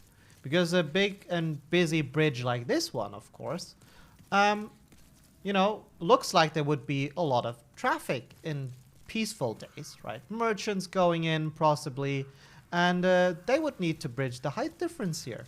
So to the player, this doesn't make a lot of difference. And to those of you who said it leads to the door, yes, it actually helps create a bit of a composition here with these guiding lines, right? But predominantly also it is just a believability thing. It's a world building thing, right? And again, to the player, it doesn't make much difference, but it really grounds this whole place. Lovely detail, love it. Especially since you see this stuff here, right? It's the kind of stuff that, you know, makes, or how do you say it? Sort of like splits the good designers from the great ones, and artists as well. Oh, I see you guys. Right? Being able to notice these things, implement these things, create a believable world. This is really, really an important factor of level design work, and also environment artwork. And in order to be able to gain this ability, it just requires a lot of, you know, sort of... Oops, let me handle this, guys. Sort of research, right? You don't just stop at learning how to do a layout, how to use light to you know, guide a player around, but you also take a look at the world around you in real life. You read books, you know, you do research into architecture to learn about all these things, so you can actually make them part of your designs, and by that create a more believable and realistic world, if required, right? We do this stuff a lot of as well in our games, and, especially, I mean, in Cyberpunk we did a lot of it, but I think in Witcher it was personally for me more fun because it's such a much more foreign world to me, right? The medieval fantasy world where like a modern Cypher city, this is still closer to the life that I know. I try to heal myself, but of course I can't heal up. So thinking of how these people would have lived in the past, right? How they might have fortified roads, is a really cool little thought experiment. And I remember we did a lot of thinking, you know, when we were placing and creating villages. Ooh, shit, I just missed you. You know, we had most of the terrain, sort of the rough terrain, already shaped. We kind of knew where there were mountains, we knew where there could be a river, right? And so when we then looked at the map and thought, man, this would be a really cool place for a village. We need one here because of a quest or something, right? And realized, shit, this village is in a mountain.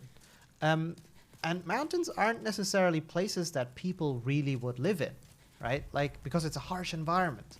So what we thought was that, okay, if people really wanted to live here in the harshest of environments, that kind of means that there must be a really good reason why these people are here, right? Maybe they're miners, and that's how these guys make their living, right? And that's why they picked the harsh environment to live for here, and all of that. And sort of that's how we started, sort of did a lot of the world building, right? And that's how you sort of end up with a very cohesive and believable world, as opposed to just randomly saying, okay, a miner's village is here, a farmer's village is here, and then sort of shaping the world around it. This way, sort of the content was almost dictated by the world, how it would have been in real life. Oh, shit.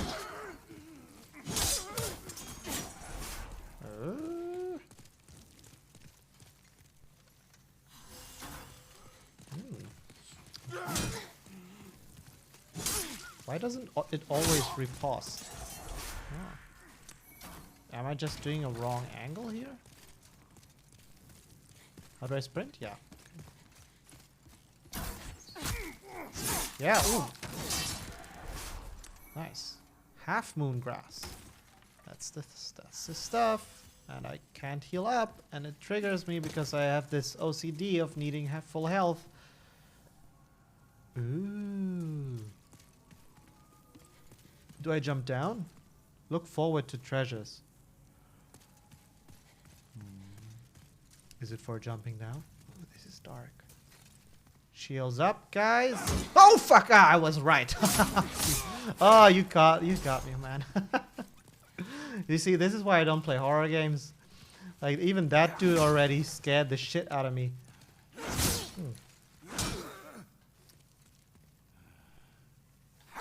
Oh man. But I knew the From Software game design. Wow, this is cool. They're using the silhouette to kind of signpost him.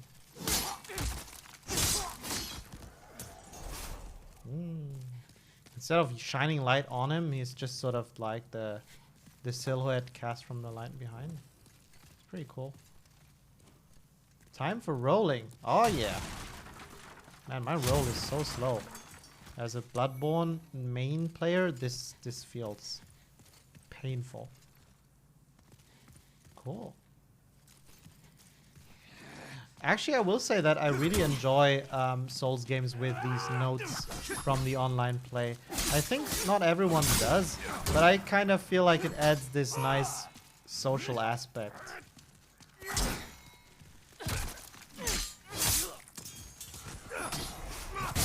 Oh, he does a follow-up attack. I've been practicing encounters until... Oh, I'll start the run tomorrow and I'll let you know. Danya, what are you streaming? Are you speedrunning? Oh, what are you doing? Oh, it's the fog gate. Oh well, don't mind if I do, I suppose.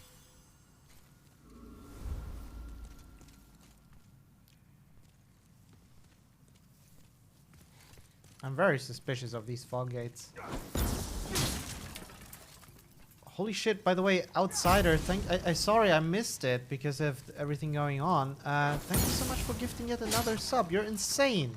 Thank you so much for your generosity.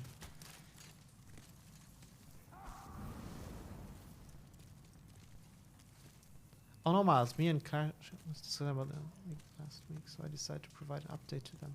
Oh. But what do you mean with practicing encounters? I'm curious. Nailbreaker. Is it a two-handed sword? Well, deals more damage. Oh, it has a very different attack pattern. Intriguing.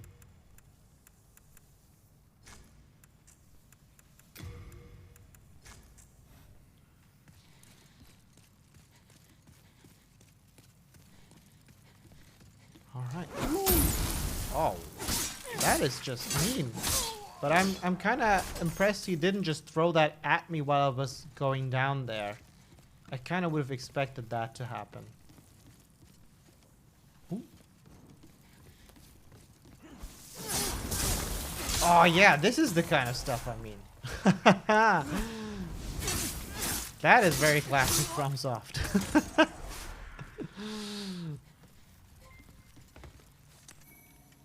Undo it! Thank you for the follow. I hope you're having a good time. Yeah, so you walk up, you see the enemy with the torch, right? You start to fight, and then you get fucked by the guy on the from the back. Sweet. And they even protect it, sort of, by having the first dude do that. Oh, what the shit? Where are you? Oh. This is exactly what I said would happen. I was confused, didn't happen earlier. Check the time so we can do the video analysis. Sprint, sprint. Oh no, there's another one! Oh my god, this is... Yes! This is such an awesome trap corridor. I totally fell for it. Man, we can pick apart this trap later. So awesome. Well, are you not gonna do anything? Oh. Wow, what a chain reaction. Suddenly I'm all the way at the front here. Goins? What? How do I loot this? Do I go here? What the fuck? Oh, I need... No, drop down from the top. What?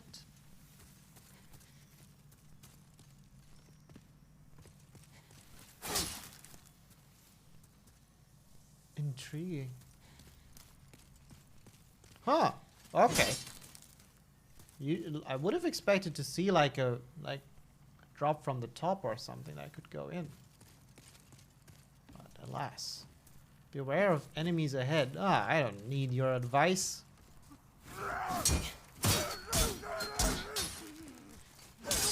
Okay. Why is it not always doing the riposte?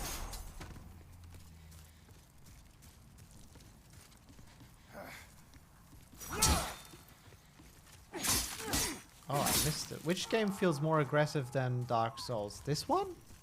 Or do you mean Bloodborne? Bloodborne I would definitely sign.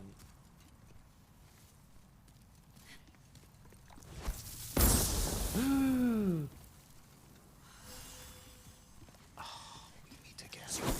Are you the dude? Yeah, you're that dude. Yeah, ooh, riposte, bitch. Yes, you're that dude. Haha, we meet again. You're next. Okay, so I saw that. Oh, will this break? Subtle reminder of this. Okay. Am I supposed to roll into that? No way. Am I supposed to jump? What?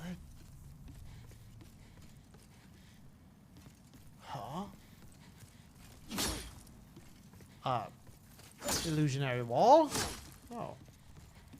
Wait, does the game want me to do that?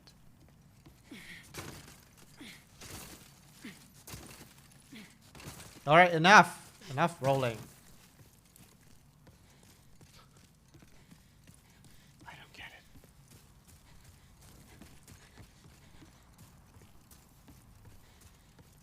What the shit? How am I supposed to get that item? Can I sprint jump? No. What's the jump button? Can you jump? Nope. Can't. What the fuck? I don't know what to do. This is crazy. Let's just continue. Try rolling. Oh my god, okay! Fair enough. Okay, I see. I see. I'm not sure what to think of it. Bastard sword. Ooh yeah. Oh yeah. Oh yeah. Try rolling. Isn't... Try rolling. Oh yes! I'm guts! Try rolling. It's not me rolling, it's the enemy. Oh yeah.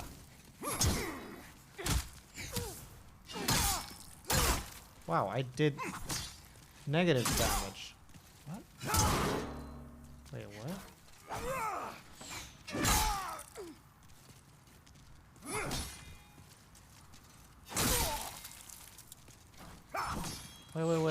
Wait. Does this pause? No, it doesn't pause. Okay.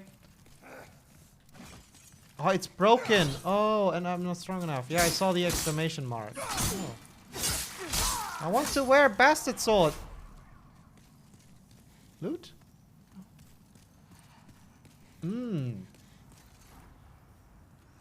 Yes, I was waiting for that. Okay.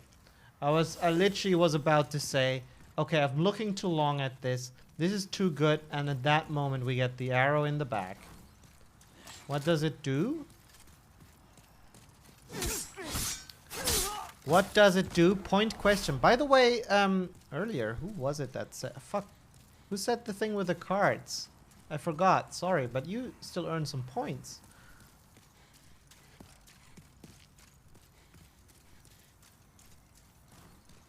Duck hats! Right! 10 points for duck hats. Oh, okay. Good. The question is, what did that do that I got shot in the back by the archer? Ooh. You should be seeing it. But again, asking these things also to raise awareness sort of for what happened. Because you're kind of observing it.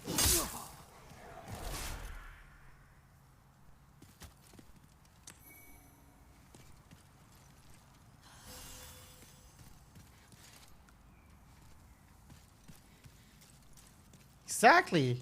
Exactly. Kale was faster. Kale, you get 10 points as well. By the way, the standard should be 10 points. I don't know why I gave 5 earlier. 10 points for Gryffindor. Fucking awesome. Yeah, it kind of really, in a slightly violent way, showed me that I can actually go here, right? And I know there's a passage behind me as well. But the reason why I actually went this way is not only because it was, you know, like the thing to do in order not to die. But my impression is, and I hope I'm not being wrong. Oh, that's a tough enemy now, is it? Does the note say tough enemy head? Beware of challenger head. That this is... Is this the optional... Is this an optional route?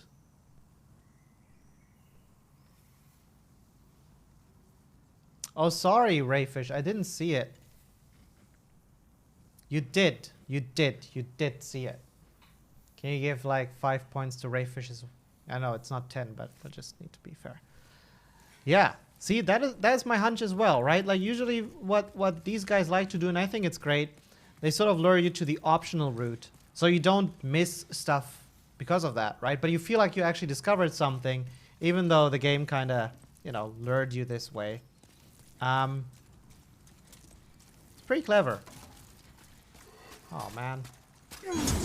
Ooh. Yeah, alright. Okay, okay. I see. You're talking business. Oh. Fuck me, man. Holy shit, you're much faster than I thought you would be. Wow, I got fucked.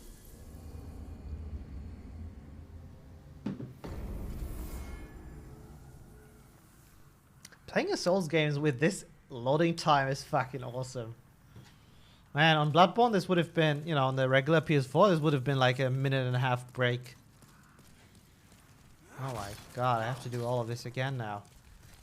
No I don't. I'm a Souls player, I just run. So we went left. I suppose I could have gone right as well. Ooh, shit. Ow! No, I can't go right. Is this shortcut territory? Might be. I don't know. What? Yes. Okay, so I actually went the correct way. And then we have this bullshit here. Nope, nope. I remember I could have dropped down here probably, right? Nope. Ooh.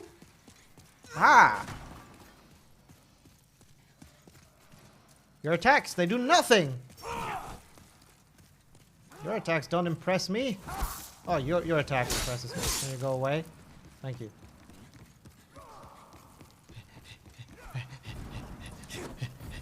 No stamina. Oh, fuck. That was unfair. No, I don't agree with this.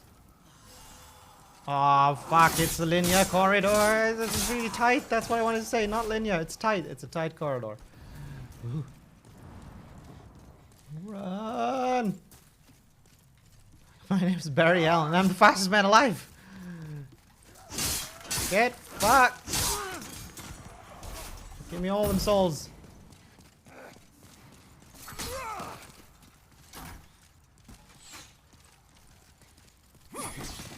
This is not what I wanted to do. I wanted to run to the archer.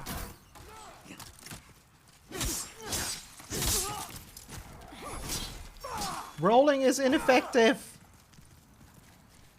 I need to stop doing dodge rolls. Oh yeah. Okay. So the reason why I'm messing up the riposte is clearly just because I'm not getting the angle correct. Look at this. Well, maybe not. Look at this now. I like the ammo basically. This is the ammo for the catapult. Ooh, that was a good dodge last minute. I knew that mouse is better than... Run, boy, run. Good song, man. Okay, alright. Come on, calm down.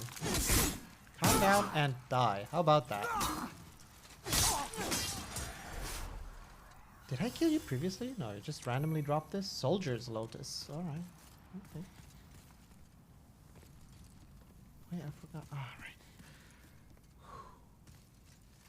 Welcome back, Sunquad. Alright, alright, alright, alright.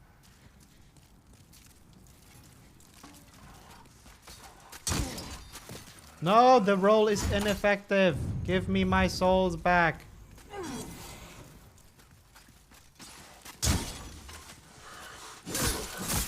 Ooh, okay. How about that? Oh, it deals that much damage. Great. Yeah. You know what? But I feel more comfortable fighting you here than in that little territory. That little ram. Oops. Man, the knights in Dark Souls are a bit more scary. Why does Riposte not deal any damage to this guy? This is not fair.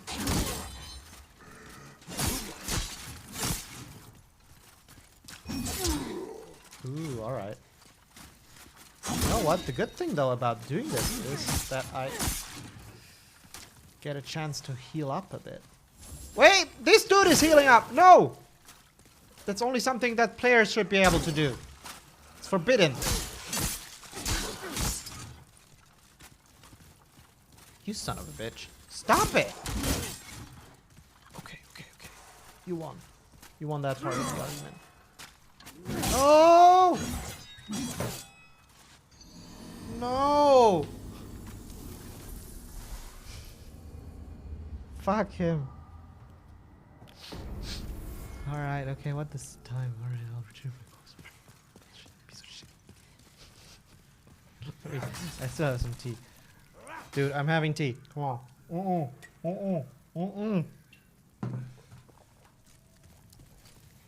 Alright, okay, whew.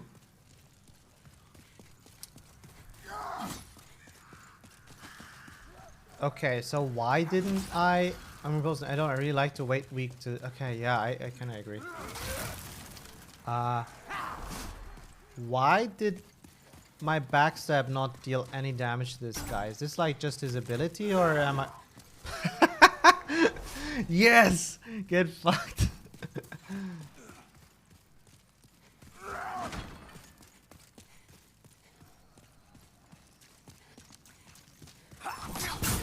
Oh man, you got me.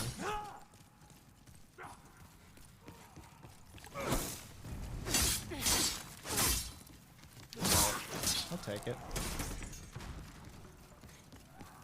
Oh boy, alright. You know what? I'll progress down the main path. This is actually a lot of fun, by the way. I'm really having a great time here. No! Yes! Not again!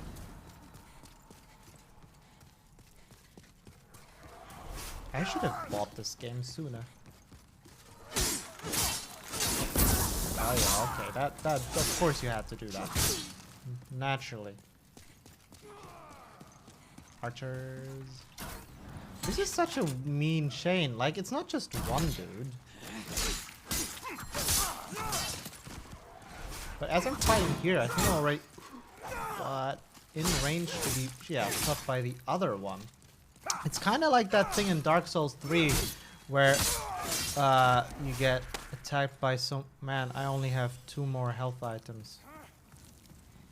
Things are not looking up.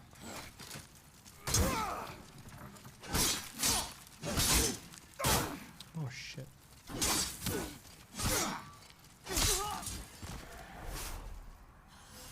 Alright, okay. I felt like I had an almost infinite amount of health items and suddenly not so much. I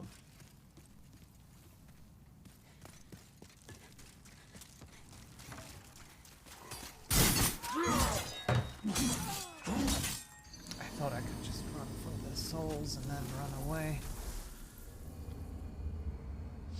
Ah! Okay. No, I need to make progress here. Okay, fuck those souls. They're gone anyway now. Okay, I got destroyed. Red Knights are over average level. Ah, okay. Ah, that makes... Oh, that's actually kind of cool. Makes sense once you know about it. No! Okay, so, you know what? We'll turn left now. Hey, can you do this thing again where you kill yourself? Thank you. Very good. This dude... Ooh. This dude... Ow. Let's do it. These guys. Yes. You know what I'm noticing? I mean, this is obviously the same thing. Like, it's kind of to be expected given that... Oh, shit. Should have not stopped and looted. Given that this is in a castle, but do you notice how it actually keeps varying between really close and tight environments and then opening up into open environments and then going back into the tighter environments? Dude, you really suck. What the fuck was that? Wait, I can't talk. Focus.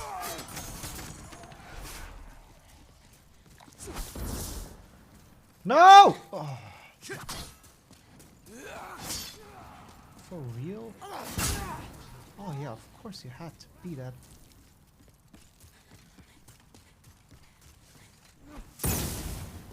Nope.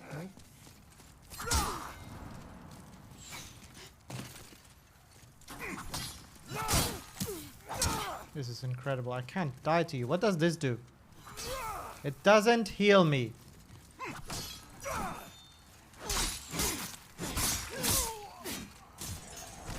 Okay, I feel like I must be so close to the equivalent of a bonfire. Oh wow. Well, caught between a rock and a hard place, eh? Just want to kill him so I have a bit more. Nope. You know what? No. Can't fight you. Straight or fog wall. I don't know. Optional path over here. Death? So far, no death. Loot? Oh my god. Okay. What the fuck are you guys doing? Oh, this feels like progression. Okay, fog wall it is. Hey dude, I need to... Yes, very good, thank you. This is impressive what you're doing. Oh, this is... How am I supposed to do this with so little health? Hey, come on. Dude, you don't need to do that. What's the... I don't... Is the fog wall like a streaming thing almost? Wait, you followed me all the way up here? Come on. Go away with that bullshit. Yes, okay, so... Well, okay. Alright, I got really into the game here, as you noticed. I need to... we're here to discuss design, so a good thing I'm recording this. Let's play another few minutes, see where this road goes, and then after that, switch into a little bit of analysis mode, as Judy would say. Yes, that's how pros do it. I don't even need HP to do this. Wow, this goes down deep.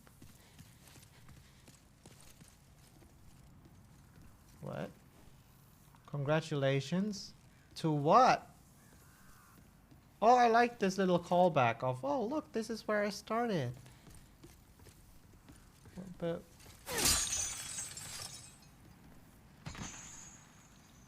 Alright, I've unlocked some loot. Oh, I thought it would be... You know, I would have been more happy if this had been a shortcut. So I could come down from the bottom. Oh, wait. Nope, just more loot. This would have been a really cool place for a shortcut. And mind you, I don't know how the rest of the level works. But this would have been a good place for one, I feel. Notice, like, why I stopped there for a second, because I noticed over there, it kind of looks a bit like the staircase and the ground and that little frame around the wall. It looks a bit offset, all of that. At least from here. It looks a bit janky. But I guess you don't notice it when you're at the bottom. Huh. Okay. Oh, this is kind of cool. Oh, you can probably end up on that side over there. I love this. Guys, we've been talking a lot about this in previous streams, right? The whole sort of giving players a better idea of how they're moving through a level, right? And the Souls games are great with that. They do that a lot, where they basically, you start out there, you lose sight and also mind of it, right? For a long, long time. And then you always get to this point where suddenly you can see back at where you came from, right? And it gives you the sense of, oh, I've progressed, right? So that's really cool. But it also allows you to understand better how the space works. And I presume, literally, this will be a similar situation if I ever get to that side over there, right? I'll look back at this and go, that's how it all worked and all came together. And these moments are really cool. Cool experiences. If you can get them in your games, in your levels, that's good stuff. You know what? I think... Wait, I have other half moon grass. What does this do? What? It heals me? Oh, no, come on. I have heal items. I also had a fire bomb. How do I use that? Did I loot fire bombs earlier?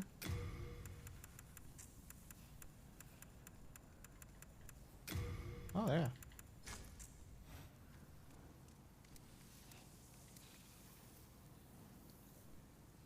Heh. Yeah, I dig it. Okay. Well, I'm back in the game, guys.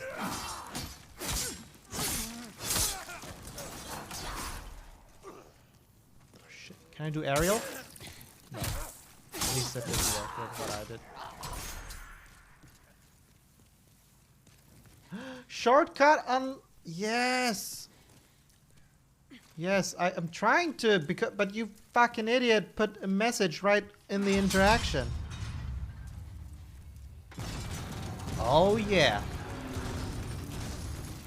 Ha! It turns out it is a good space for a shortcut.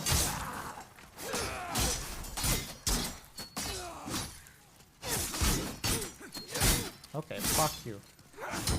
You know what? Intriguing. Okay, I like this. Oh, that's what I unlocked.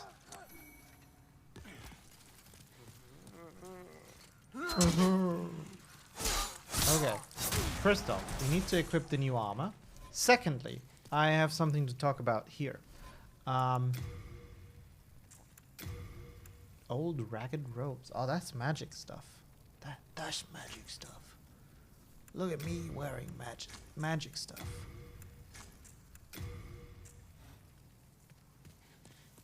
I'm weaker now, but my rolls are faster. Woohoo! Bloodborne. Okay, so before we go into the recording, I would like to take one thing straight away and say this. In last week when we were playing Bloodborne, right, I mentioned a lot how important the moment was that... could you please just... how important the moment was that the player actually got first contact with the shortcut from the locked side, right? So, you know, just using this as an example, like this moment is actually crucial in understanding the shortcut. You know, when you then get on the other side, you actually get this sense of realization stronger than if you didn't actually see the shortcut from the locked side, right? And it's easy to see why that would hold true, right? It's just being able to make this mental connection between these two dots is just really helpful. However, here, I think it's solved a bit differently than in Dark Souls, in Bloodborne. And it kind of goes to show that even though this principle, I feel, held true for Bloodborne, it is not a golden rule, right? Because the same effect can be achieved in a slightly different way, but the mentality, the idea behind it is still the same, right? So here, for example, you will notice that using that over there as a better example, actually, the problem we have here compared to Bloodborne is you can't really see through it, right? This might as well just be, you know, like if this never opened up, I would have been okay with it, right? I don't expect this to open. It is just so dark. I can barely tell if that is a valid part of the level on the other side, or if it's just a room, so you know there's some space, but it's ultimately never accessible, right? So for me, this doesn't actually seem really really important. It could just as well be decoration. This is different to Bloodborne, where usually when you have a shortcut, oftentimes you can actually look past it and you see a larger chunk of the level continue there, easily allowing the player to understand that, oh, okay, it continues there. At some point, I will probably get there. I don't know when. It might be 3-hour gameplay hours later, right? Or just in the next 10 minutes, but eventually I can somehow go there. Here, that is not so much the case. Is that bad? No, not necessarily. It's just something that we need to kind of cope with, right? And how does it work in this case, in the case of this shortcut? It's just sort of the proximity to like the vista point that makes you have this connection, right? So you look at this and go, okay, nothing here. In fact, I actually didn't really look at it, I think, on the first playthrough because I kind of didn't really think it was something worthwhile. I was busy fighting here, right? So it's not really cool. 1 second. Let me turn back and go behind you. Okay. I was just wondering if the torches at the side are actually meant to signpost something, right? Like if this was actually inaccessible forever versus this being accessible now or later. But it doesn't seem to have a real connection. Oh, it's just a crow. Okay, so what do I mean exactly then, right? While you don't have this strong visual connection to the other side, you don't really make this mental note as much due to how subtle and dark the other side there looks. You still are able to make the connection of how the world works, of course, because this is almost... Oh, it's not impossible to miss, but it's relatively hard to miss. I felt like going up from here with the way the light shone in from there, right? It did give an idea of there being a space here. And at the moment where you walk past it, I think here it's actually difficult to miss, right? Because these guys didn't attack me. So by going here then, I do have the similar effect that I get from Bloodborne's, you know, first touch, first base contact shortcuts, right? I have this moment where I go, oh, this is where I am, right? So mentally, I'm now in the state where I'm trying to figure out the space and how it works. I'm surprised. I'm like recognizing this whole area, right? So that means then, when I come down here, I'm already primed in thinking, okay, this is where the tower is. If I move down, yeah, I probably move closer to where I was from the beginning. You open that up, and sure enough, you actually have this connection, right? And you birth this aha moment. Just imagine now.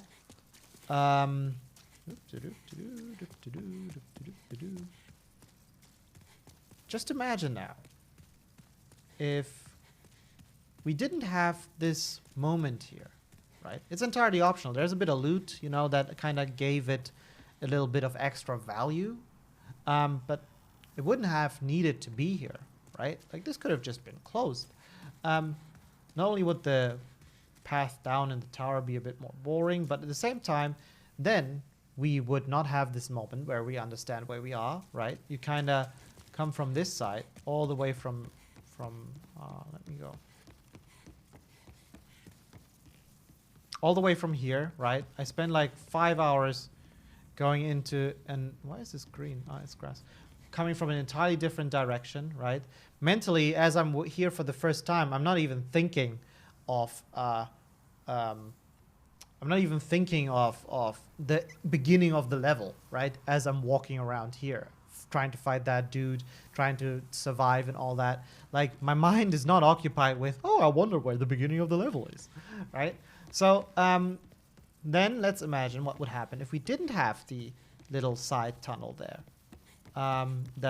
It gives us this vista that looks awesome, right? Like, I would go down here, totally having zero idea where I am, right? Sounds reasonable enough, I think, right? I still have no clue where I am. I'm dumb as a rock. I'm unaware. I'm running out of comparisons here. So even then, imagine I open this up, and even then, being here, probably at this moment, I might have a hard time understanding where I am, right? It's not so mega obvious. There's no real characteristic landmark here, right? Other than the gate, which I know is here now, of course, on the left side. But, you know, at this point, I could be confused. I'm like, okay, what is this? I don't know. I might go right. And then I would probably have this moment, oh shit, it's these guys. Okay, or it's this section. Or moving out here and then go, it's this section, right? Which is all okay. And I think this still would work. But this way, by them doing that, you not only get the cool vista, you not only get to have this relatively creative way to get some additional loot with cutting the ropes or the chains and it dropping down, right? And you then having a reward when you actually reach the lowest floor. But you actually, this way, you have this realization already the moment you go down here, right? You open up, you're like, I get to go to the place below me. And you understand how the space works much better, much more efficiently. This is, of course, again, not a huge difference that this thing makes from top to bottom. But it is, I think, an important step in sort of understanding how From Software is able to sort of create these awesome feeling shortcuts, right? Not only that, of course, the cool thing that we get from these shortcuts, as opposed to having checkpoints that we just teleport to, is always this notion of moving forward, even if we loop back in on ourselves, right? You don't feel like you're backtracking, but really you're going back to where you came from. And this gives the player an everlasting sense of progression, which is fun, right? Generally speaking, not always, you know, depends on the kind of games you're doing, but generally speaking, giving the player a sense of progression and moving forward is more fun than, you know, having to traverse the same space over and over again, going back vast stretches of space that you've already been through. And again, it can work, right?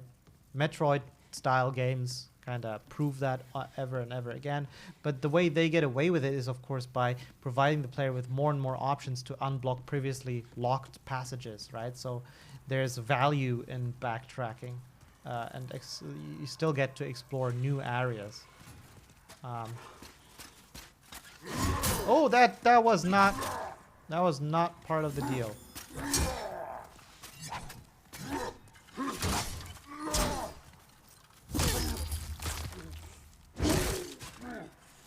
Can I chain this? Well, I can't, but I suppose some people can. Okay, let me go through the chat real quick. You don't have to be. We are totally normal. Who is totally normal? In general, I'm scared of Germans the more I know them. Ah, it's the opposite for Polish people. They become more friendly and welcoming the more you know them. Just wanted to say that you should be fine though, but after this one, I'm not so sure. What? Well, I missed an entire conversation. Not sure. I'm trying to find the points that where people may have asked questions and everything. Sorry, I'm going through the chat for a second, trying to communicate with you guys because that was a long monologue. You don't have to be weird. No. Roguelikes entered the chat. Exactly, Rayfish. Good point. Those are, of course, also games that kind of do this, right? How do you determine what players like? Focus group or just playtesters? Feedback? How do you determine what players like? Yeah, I mean, when it comes to specific kind of things, like, you know, the sense of going forward, feeling, generally speaking, more rewarding than, you know, walking in circles. I think that is a lot. There probably must have been focus groups for that at some point, but I think a lot of it is just from, like, listening to feedback, play testing yourself, right? Listening to your QA testers, listening to your peers playing, right? Because ideally, at least most game developers that I know, they like to play video games themselves as well, right? So we can bounce these ideas off of each other and kind of explain and try to explain and figure out what is fun and what works and what doesn't, right? And it's important to keep an open mind in order to be able to create experience and improve create experiences that are fun and improve on experiences that are not so much fun yet, right? And of course, what I'm doing now, I'm playing a lot of other games and I'm noticing, oh, I realize that the way they do these shortcuts helps in making this fun. Why is that? Why does it work that way, right? And that's why we're doing this analysis. And I keep saying this as part of the sort of, what we're doing here, that I'm learning here as well. And I'm not, bullshitting you with that. This is 120% true. As I'm playing this and as I'm explaining this, it helps me become aware of these design choices that these guys made here, which otherwise I might not be so aware of if I literally just played the game, right? Because I'm actually relatively good at just playing games and turning off my dev brain. Not perfect with it, but I think I can do it sufficiently well. So yeah, like in terms of learning from stuff, of course, going through it with an analytical and open mind and trying to figure out what's going on there is really, really helpful and does help you figure out where the fun comes from in games. Okay, so I think this is a great moment. I looped back. This is awesome. I really like this game so far. Can I not? Oh, it's not like one where I can just rest and reset? My favorite Souls game has still got to be Bloodborne. It's the first Souls game that I started playing with, and I fell in love with it so hard. It's easily one of my top 5 games of all time. I love the way how Bodhi McBoatface is casually holding her shield up. Yeah. Bodhi McBoatface. The adventures of Bodhi McBoatface may continue if you guys desire so. Mods, could you please remind me to ask to gauge the interest of our audience, a lovely audience, so towards the end of the stream, whether they would like to continue seeing more of this game or would like me to continue to another one. I would understand that. We've been playing quite a few Souls games so far in a row, right? And I understand if there's the desire to play something else.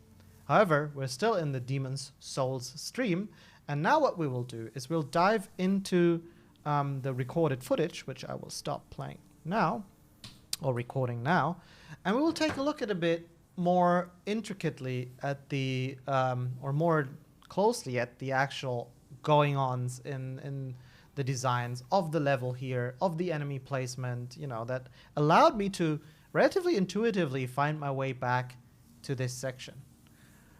Okay. I will switch. Yes. So what I will have to do is I will change the monitor source back to my PC. Then I will open the video that we just recorded. I'll move it over. I will take a potato chip and eat it. No, actually just a sip. The bounce. The bounce. I'm thinking. What are you referring to, Danya? Which one specifically? Okay, so I've opened this and let's switch to this. Ooh, right. See, this is what happens when I have the HDR still enabled on the monitor, which of course I will turn off.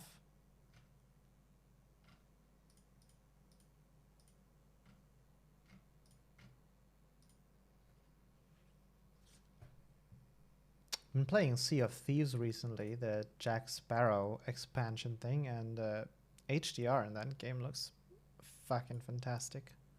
So cool. The whole going to a dead end and turning around to find a new path. Yeah, I suppose you could qualify that as a bounce. Yeah, absolutely. You know, it's not so much like a whole theory as it is sort of like a little trick you can do, right?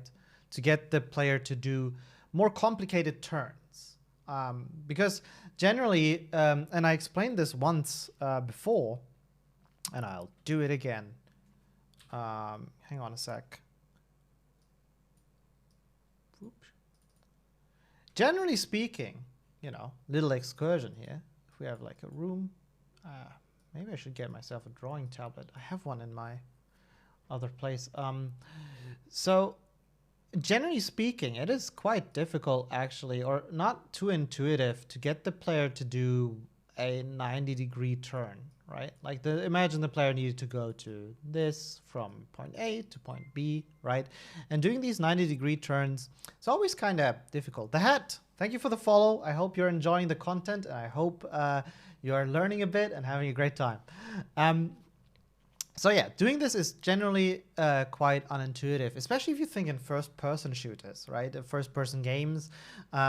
Oftentimes people will look left and right, but it's hard to get the player to literally do a 180-degree turn to move behind them if you know, if the level layout may require it. Sometimes you will have situations where it just because of the architecture of the place, you know, you have to do this stuff. So how do you cope with that, right? Is simply by, you know, one method is to break down the 180-degree turn into smaller chunks, right? So you could, for example, I don't know, if it makes architectural sense, sort of add room here, right? Like you have a door here, and maybe, you know what, maybe move the door way over here. So this is actually the door, and one door way over here to get more distance between these points, right? And then maybe, you know, this is just like very simplified, right? Then you sort of make the player go through here and then go through here. Maybe you have a loot item over there, so they go over here, right? And so you now have done, instead of doing 180-degree turn, you've broken it down into one 90-degree turn, right? Which will then turn into another 90-degree turn as the player probots. And to make it more clear what I mean, the drawing isn't exactly doing me a favor. This should, of course, be a much sharper angle, right? Like, so it is, you know, the original problem is it's much sharper.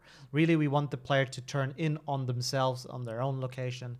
And again, like an example would be to do this by breaking it down into smaller chunks. Another way would be, and I need to delete some, oh no. Oh no. Can I make it? No, fill color. Oh, fucking hell. Where's it's too messy. Another way of doing it possibly would be, I want to get rid of the arrow. Well, I'm getting rid of everything. Okay. Another way to do it would be, what? Oh, Crazy Kitty did a posture check. Everyone sit up straight. Make sure your backs are well positioned. Okay. Oh, no, wrong one. Yeah. No, this is the line tool. I just want to brush. Ah, there we go. So still same situation, right? And, you know, another way would be to do it in you know, the form of a bounce, for example. Imagine the passage. Ooh, this is really thin now. Imagine the passage forward was in a gate here. And I think this is a better example to showcase the problem of a 180 degree sort of turn, right? Yeah, there's actually multiple ways to solve this. So provide, like, instead of expecting the player to literally do this, right? Which might be, you know, they will find it, especially if the level is linear here, but it will, you know, feel, you know, it will take them a bit of tries, I suppose. It will not feel as intuitive and smooth, really, right? So what you could do is, again, having sort of like an item here, right? So the player goes forward and they're like, ah, it's an item over there, right? They will go to the item, and usually they will either then sort of, they will probably continue the trajectory either by turning around, moving forward, then here, right? Or maybe going here, but then at least seeing, you know, the entrance over on this side, so they will turn towards that. It's much sort of cleaner way to get them to do this sharp turn than if you just did it without the item, right? Simple stuff like this. I suppose this stuff here, you probably also, again, another way of breaking, just because we're here already talking about it, this example, to make it a bit more intuitive, would also be to add a wall here, right? So now you can see much more clear how it this 180 degree turn suddenly turned into two 90 degree turns doing this, right? Yeah, okay. So enough on that little tangent that we went on. Thank you, Danya. I thought that this is always interesting stuff to talk about. And this is a bit more hardcore and more detailed design theory anyway. So I know when we look at this stuff now, also, by the way, Kelly Kuhn mentions properly, of course, rightfully so, that we also should check our hydration levels always. Cheers. And the hat, thank you. I'm very, very glad that you said that. I really appreciate it. Glad you're enjoying the stream. Bouncing around. Okay, so we'll not. I'll skip quite a bit of this. Half of the video is actually just me trying to create a character. Okay, we start here. Can you see well? Yeah, I think you can. Is my tool on? My tool is on. We can see. Third person decides the going color that we will start with on my pen. The pen color for this. Go. Blue. Cyberpunk yellow. Screw you, Crazy Kitty. Blue. Well, okay. Mirosi decided it's blue. Thank you. That will, of course, blue on the blue background is one that is very easy and good to see, very readable. I see you all have studied the art of design very well and color theory. Yes, okay, but the character creator in the Cyberpunk, I wager, although I haven't actually dived into the visual part of this so much, but I wager it's probably a bit more complex. Please, let's say that Cyberpunk has a bit more complex character creator than fucking Demon Souls. As much as I love it. Okay, we literally start in a corridor. Off topic, why level design for you versus other aspects of game dev? Ooh. That's a really good question. Part of it is really that I never saw myself as a programmer. So I'm not really that good at math and, you know, coming up with logical solutions like that. I mean, like with scripting, that's okay, but it requires different syntax and all. It's a bit programming light. I can do that, right? But mathematical problems, coming up with algorithms and that shit, never ever. My brain isn't wired like that. Yet I also never thought I would become like a full artist. Drawing and everything, you know, I find complementary, but it's not something that I'm actually really good at, and never really was, and I never really wanted to get into it. I always wanted to, you know, to actually come up with stuff. And you know, when at the beginning of my journey in game dev, when I was a teenager, right, and before I started actually becoming a game designer, I didn't even know that level design was a job I could do. I actually was quite upset for a long time, or frustrated, because of course there was even less transparency into the job world of the games industry than today. So the frustration came from me wanting to work in games, but feeling like I wasn't qualified for any of the disciplines. I thought you could either be an artist or you could be a programmer, right? Or you could be a game designer, which leans more on the theoretical mathematical side, right? Game designers do a lot of balancing, pushing around numbers and all that. And as I said, my brain isn't wired that way. I'm too dumb for it. And so when I started modding in Warcraft 3, and basically, you know, I was focusing a lot on sort of the landscaping part of it, the world building part of my Warcraft 3 maps. I know it's a sort of top-down game, so it's not really the pinnacle of 3D design or like level design, but still, you know, I realized really quickly that I could make locations that look awesome and have a lot of fun with it. I would participate in contests on a forum, you know, the modding forum for Warcraft 3, and you know, it was a lot of fun. I got into the community of it, and did some modeling for custom models for maps and all of that stuff, which was all a lot of fun. But I always kind of felt like, yeah, but that's just making stuff look nice, right? And I kind of want to sort of also determine like the whole stages. And it took me a long time to actually learn that there was such a job as a level designer, right? Like the thing that I wanted to do actually existed as a valid job, right? And when I learned that, of course, like I tried that was the course I set for myself where I wanted to go to. Yeah, it's almost funny because it felt like the job sort of, you know, like I came up with the concept of the job independently from knowing that it actually is a thing, right? So for me, it felt like in front of me, suddenly there was a world where my dream job existed that I could do. And yeah, it's really funny how it kind of worked out in the end. I loved back-end program and do it as a job, but I stay away from games because I'm bad at art. See, but you know, as a programmer, you don't need to do art, especially nowadays with specialization in games becoming more and more of a thing. Yeah, like,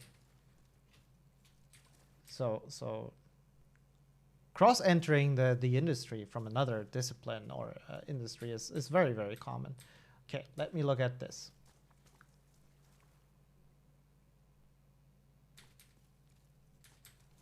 Okay, wait, let's just jump back for a bit more, please. Wait, how much?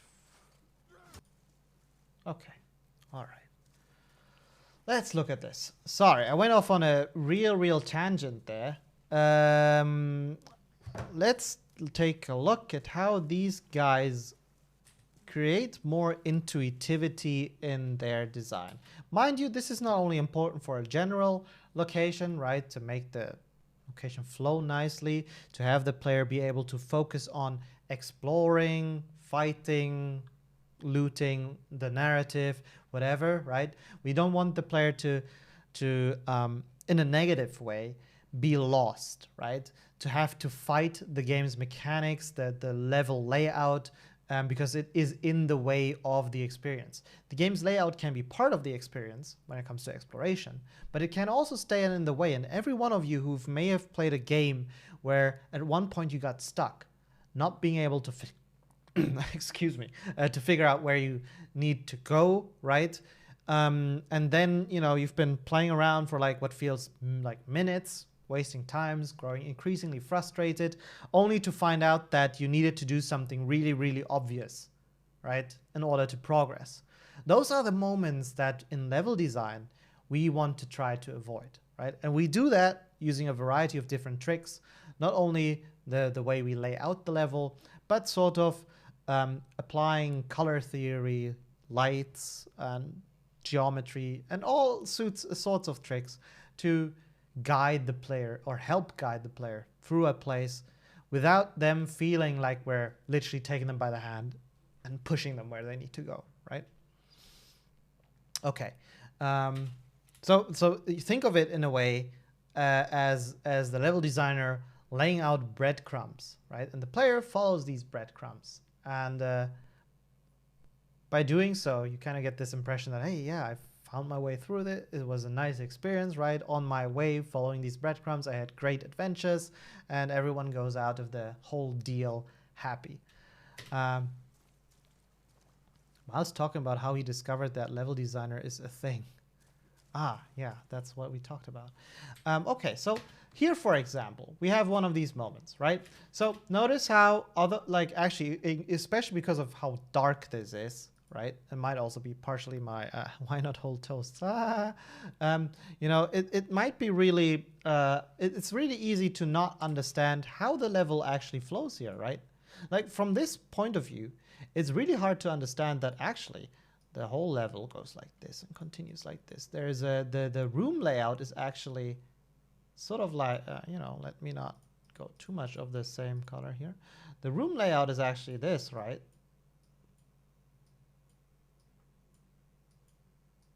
And then you walk around the corner and continue here through the passage. But that shape doesn't really explain itself here due to how dark it is, which can be a visual choice, right? It's not necessarily bad that it is dark here. So what are they trying to do to kind of give a bit more volume, to hint at the shape of this space and how the player progresses? They're, for example, using color contrast over here with the fire burning, right? You all even see a movement of the shadow, which is kind of catches your eye, right? Movement like that is something that's a really cool tool to use in your arsenal to catch the player's attention. And of course the color contrast, right? Everything is kind of blue and coldish in this area here, and you have this orange tint. And of course that's also how we see the note, right? Because of its contrast in color with the orange red color to the cold surroundings, that's how we see it and why it jumps out so much from what we see, right? So here you saw it. The moment we get closer to the note, actually focus now on this bit over here. You can see, of course, how, you know, it's become slightly brighter because of the streaming distance. Usually these kind of things, you know, when they're further out away, the lights also stream out because real-time shadows and all that stuff and light can be expensive. So they have a limited rendering distance, right? Which is why sometimes you can see these lights sort of come in as you approach closer, right? And here, yeah, it becomes more clear from this point of view, I think. And actually, this whole moment makes clear why it's important that the light is placed here. Because through the geometry here, actually, I don't know if you can vault up on it. And from Dark Souls or Bloodborne, this basically is a hard gap, right? Like, even this height means you can't go up here. And if you look at it from this perspective, the staircase here and the progression is basically invisible if it wasn't for this light source. And notice how the light source isn't placed on top here, but it's placed on the middle, so it actually has the chance to shine out a bit out on that wall, so it catches more of the surface.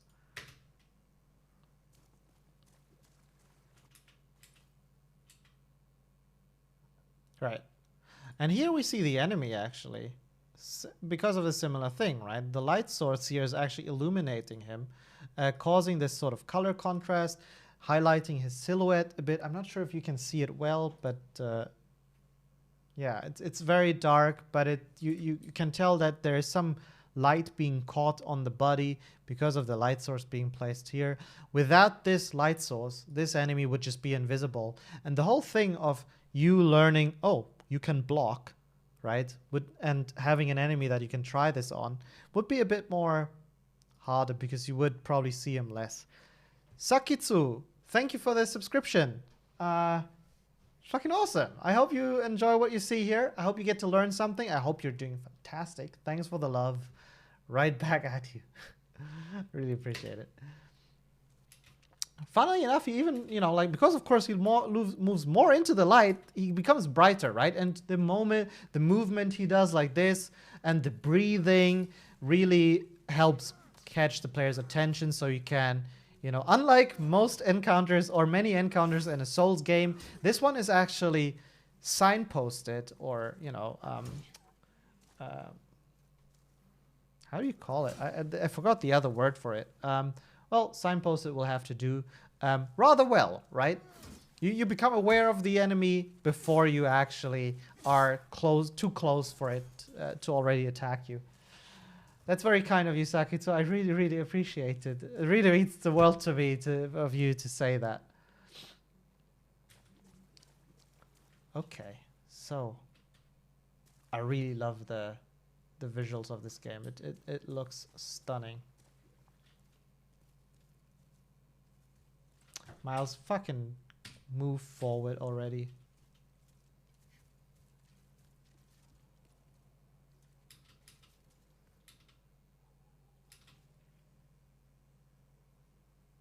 Huh? Saw this? Like the tone mapping adjusts. And as we're standing here, the corridor in the distance becomes brighter because the whole camera and everything adjusts to how dark it is, right? So it brings up the brightness level slightly. So notice just from how standing here, like even though we're not moving, the area in the back actually becomes brighter. And now we can actually see the enemy. And again, this is a contrast thing, right? Like, my thing crashed again. For those of you who are new to the stream, my drawing software crashes every once in a while, and it's probably a reason. If we ever did like a drinking stream, this would be a moment everyone would have to take a shot.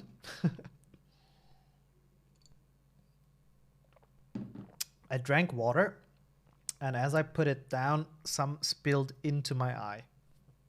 I'm fucking good at this stuff. I'm also a really sloppy eater. Okay, so I can draw again, right? Yeah. Again, this is a contrast thing, as I was saying, right? Everything is now it's sort of reversed, right? There's a dominant orange color in this space, right? And I mean, and sort of this sort of bluish tint, you know, kind of creates a bit of alternation that allows our eyes to reset a bit and sort of, you know, be a bit more receptive to what's going on in front, right? And of course, the light here, again, helps us a bit understand that this is not just a corridor, there's a space there. And of course, the placement of the enemy close to this light source, you can see how he's not hidden in the shade as many other times this enemy is. Here we can see it's very, very obvious because the game wants you to see him because it's a tutorial, right? And they want to give you a fighting chance, which actually, from a counter point of view, we know this is very intentional placement of the enemy with the lights, because we know that From Software, or in this case Big Point, right? I suppose they take over the design philosophy, which we have seen. They are known to also place enemies in hidden spots that are easy for the player to miss, so you as a player get the victim of ambushes and surprise attacks, right? And so knowing that they do this, because then intentionally, because of, we sort of have to assume that then it's also intentional when they put them in front of light. Fippy, thank you so much. Have a good night and sleep well. Get some good rest, and I hope you kick some ass for the rest of the week. See you next Wednesday, hopefully.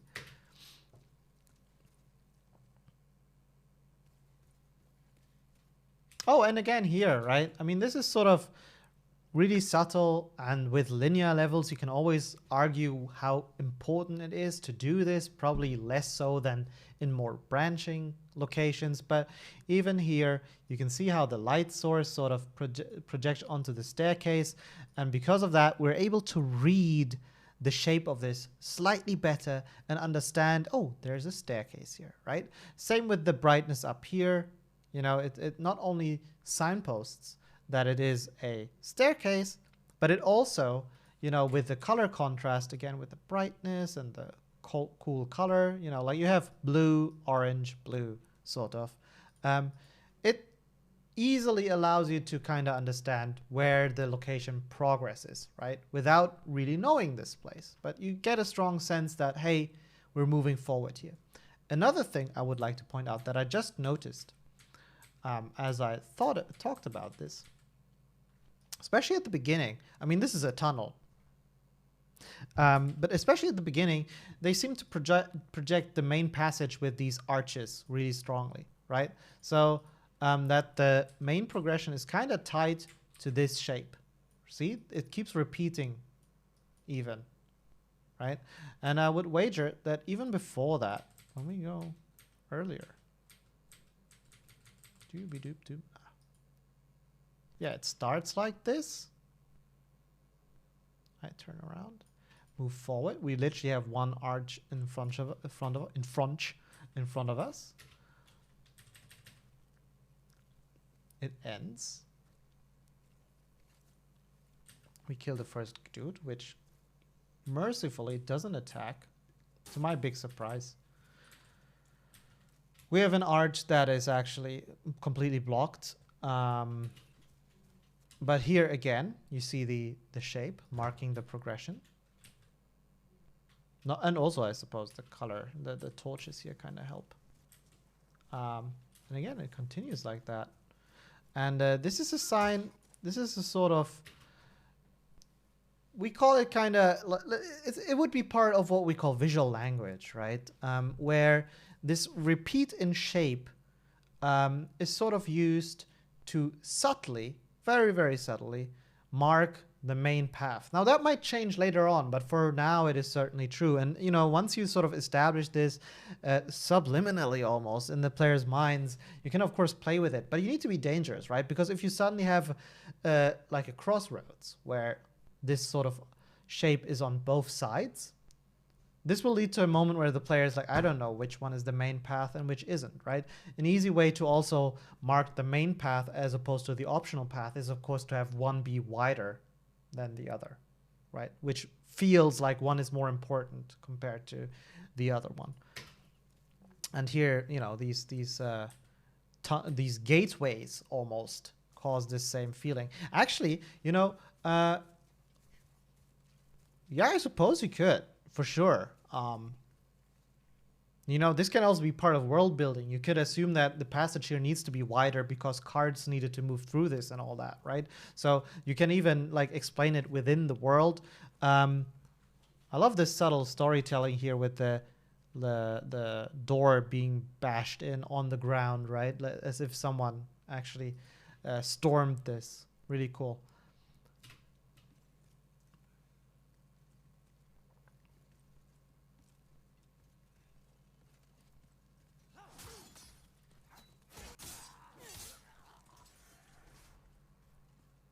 There's something behind us. Oh, it's just the window. Yeah, this one is a bit misleading. I feel like this should have done something. If this had been a shortcut or anything. Okay, we walk up. And here again, you see not only the shapes repeating, right? But you have the whole color, the torch on the left. Like, look why this is important to have this torch, right? I mean, it doesn't really change the entire thing. Again, if it's linear, there's not a huge effect.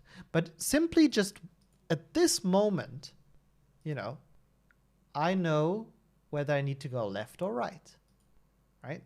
And there could be a passage on the right. I don't know. But from this perspective, players would probably be more inclined to turn left, right? Which could result in them possibly missing a passage here. Maybe that's your intention. Or it should be like if it literally is a crossroad that branches out like this, you know, from that point of view, you could actually sort of really easily tell the player, yeah, this is the main path. The dark bit, it's just an optional loot room or something, right? But no matter what, because I think this one actually only continues to the left, you see how effective that is in communicating to the player where he needs to go, right? And that's how powerful light placement and all of that stuff can be. Because again, it's one moment where the player needs to think less about where they need to go and can focus more about on, ooh, is there an enemy? Is there loot? Am I enjoying the experience, right? What's the lore? And all of these kind of things. Oh, and then even you have this kind of light coming in there and the enemy. Sort of all of it is already priming the player's attention towards the left, right? So that it's really hard to miss this enemy and be surprised attacked by him, simply because everything is sort of making the player look here.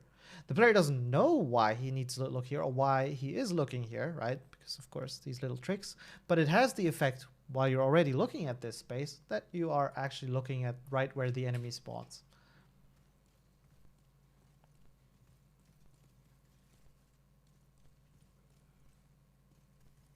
It's cool because this sort of like the very tight corridor that you're fighting in really forces the player to use blocking.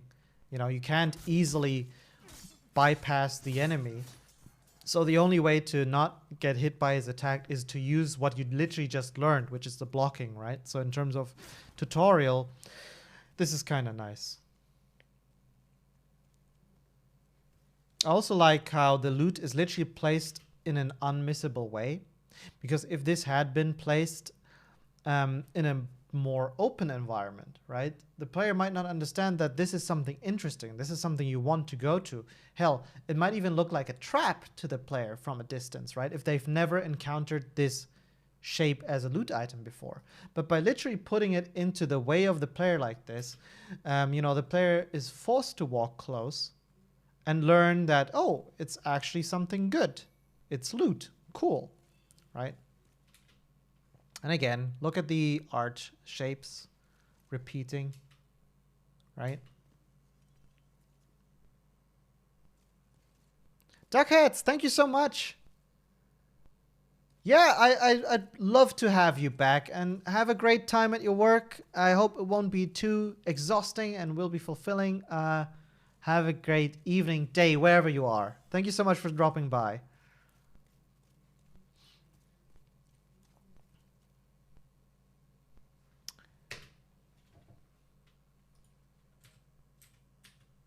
And here again, you know, the sort of light, you know, shining onto this, the different sort of texture, right? Everything is stone. Just this one bit is wood.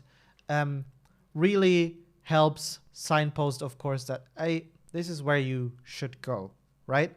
Now, it's really cool of them that they actually then sort of had this moment where, like, they put this wooden thing there and kind of went, why is this here? Like, how do we kind of show this gap a bit better? How do we do the vaulting tutorial, right? And then they came up with this whole, yeah, it's a breach in the wall. And they kind of tried to visually explain this with this little side story.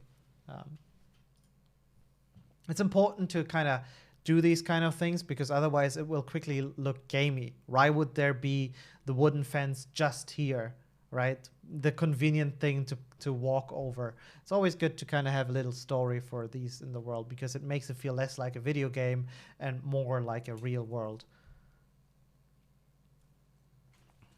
Okay. We're nearing the end of the stream time-wise. I'm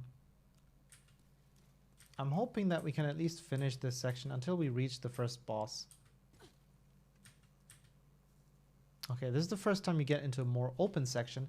And this is what I pointed out as what I liked earlier. Because here they're using composition and asset placement in a relatively nice way to sort of signpost this enemy, right? Like, it's compositionally, it's like the same object, sort of almost. I'm drastically exaggerating how the shape is, right? But it sort of becomes smaller. And that gives it this impression of it being more fleeting, right? Like it gives it a really kind of nice sort of shape and flow. Slices. Yeah, that's how you say your name. Slices, thank you for the follow. Really appreciate it.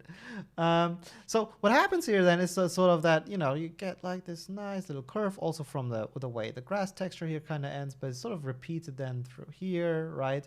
And it almost, you know, creates this little wall, this curvature that because it is sort of, you know, like becoming smaller, it creates this sort of impression, right? And where does it point? Straight to our dude, who is conveniently lit by like some little backlight here, right, to actually be obvious. And then he also moves a bit, yeah, right the moment we actually approach him.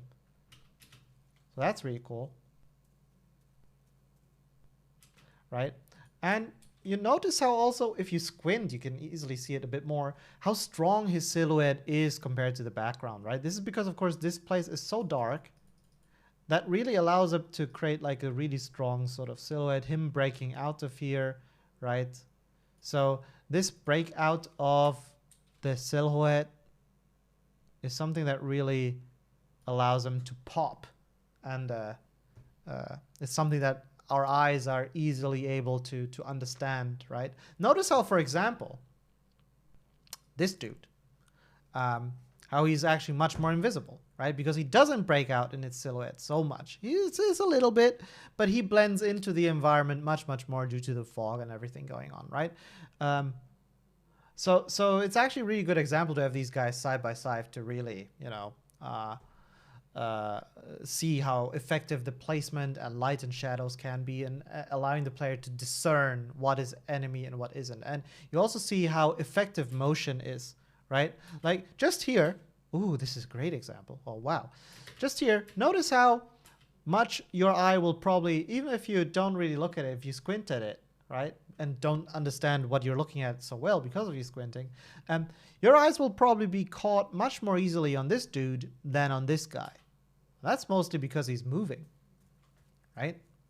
And the other one is static. And you see how your eyes are then, you know, primed on seeing motion. Of course, this is probably a long trail into evolution, right? You know, us walking through the bushes and seeing predators, and, you know, the moving stuff is, of course, something that our eyes are like, you know, threat. Is it a threat? It's not. And that's how our brains work. Pinky Owns, hey, man. I wish you a good night. I hope you still caught this. Thank you so much for dropping by. Really appreciate it. Okay. Ooh, and again with the arches. Man, that one over there is a bit fake. Oh yeah, we did the. Yep. Oh. Okay.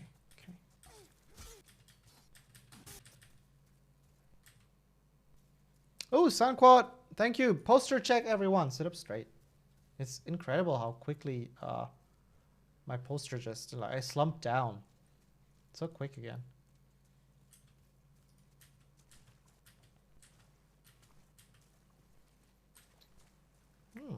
Yeah, this is a bit more of an open space.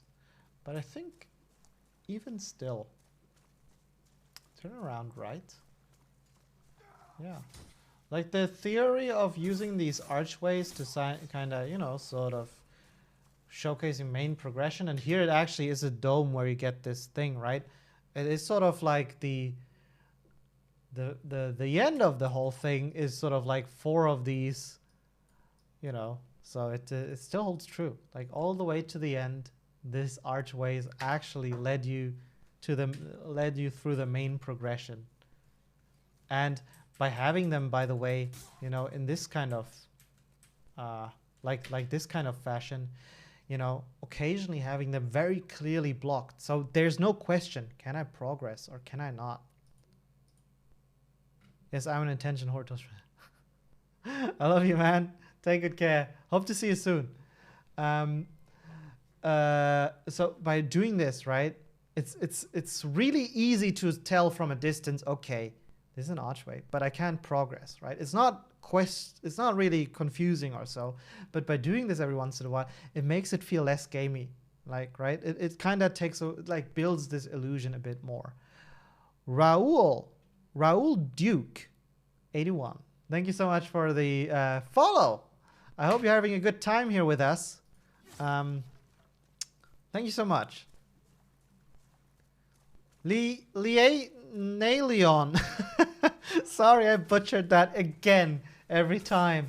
Thank you so much for dropping by. I wish you a good night. We're almost at the end of the stream as well, guys, so you're not missing much. We're gonna slowly Shadana, we reached the Archstone, the bonfire, really. And this happens. Ooh, and there's another archway in front of us. Okay, strong silhouettes. Cool. And let me... Yeah, we have the whole stuff here. Stronger enemy. Yeah, really strong compositional stuff here, right? Lines, guiding lines. The very strong silhouette here, almost looking like a bit of a tunnel. Oh, there's a lot of good stuff happening here. You see how the passage is also lit on, so it's more obvious. Trying to rush through this a bit because we're almost at the end. There's not much going on here. Is there... I like how, you know, sort of with this little diagonal here, it almost creates again this sort of curve. Like, come on, you look at this and you get a sense that this is left leaning, right? The weight of this is leaning left. It's not on the right side for sure, right? And this is of course because of like these compositional pieces, right? You know, but also here you again have this sort of orangey, brighter color, the strong silhouette that sort of is almost like an arrow, sort of, you know, like it's cool. It's cool. It feels very, very organic nonetheless. So that's cool. And you know, this is from the broken staircase on the right side. So it's like there's like a lot of thought that needs to go into this, right? You have this shape. You don't go in it and go, oh, I need to make this composition here. But sort of like, oh, we have the broken staircase here.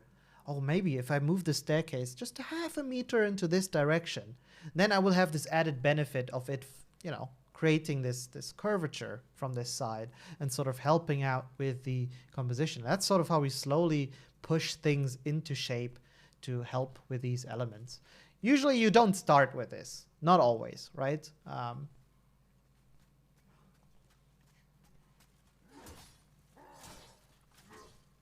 And again, the player is taught to block here and not dodge by being forced to fight in these really tight gaps. Me moving back is sort of like a Bloodborne symptom, but it also is an important lesson because, you know, it kind of teaches you that as a player here, you either learn to block or you try to determine the battlefield, right? So by moving back a bit, now I have a better chance of fighting this dude. Oh, that looks so sweet. That little lift in the animation has so much weight to it. Yeah, you see here again the whole light and fire at work, right? All right, move forward, Miles. Color contrast, bright, colder. Oh, there's another one of these dudes. He's standing conveniently in the fire, which looks awesome, but also makes him hard to miss.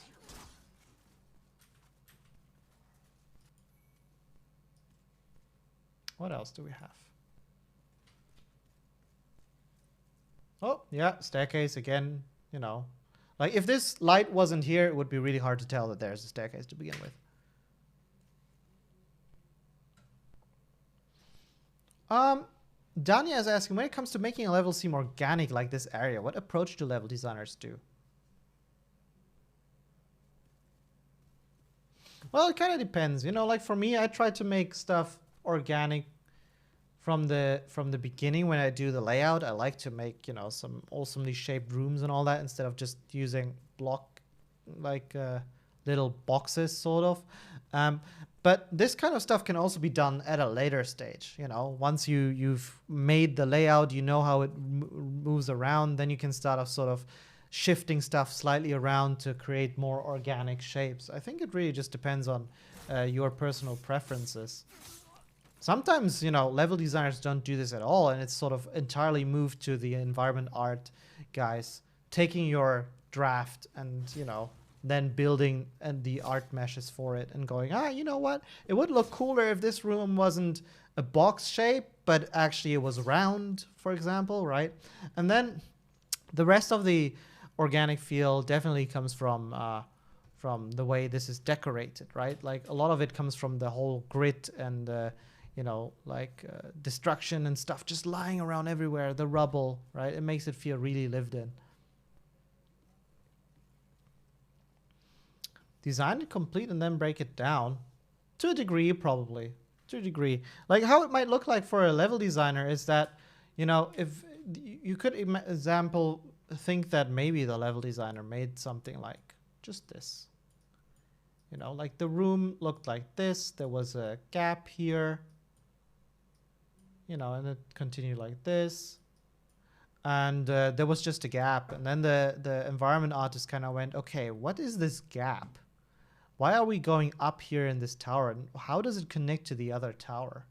And then he goes, oh, fuck, okay, maybe there's a wall in, maybe it's broken. And this broken shape is actually the gap. And how do I connect this? Well, maybe then they added these wooden piles to move, like these wooden planks to move over. So these spaces after the cave-in is connected. And you can actually see this visually, how these planks are literally put on top of the rest of the planks, right? Now, this is something that the environment artist can and will do if they're good for you, right? But it's also fun as a level designer to integrate these things into your design and go, oh, you know, this is a wall in because I'm building a castle. I know I'm building a castle. I have towers here. How do I connect them towers? It was under siege, so it's broken. So you can sort of start building it like that already, right? But it doesn't have to be on you, right? The disciplines, they work together, and in the end, the goal is to create something great together. And stuff like this is an example for that.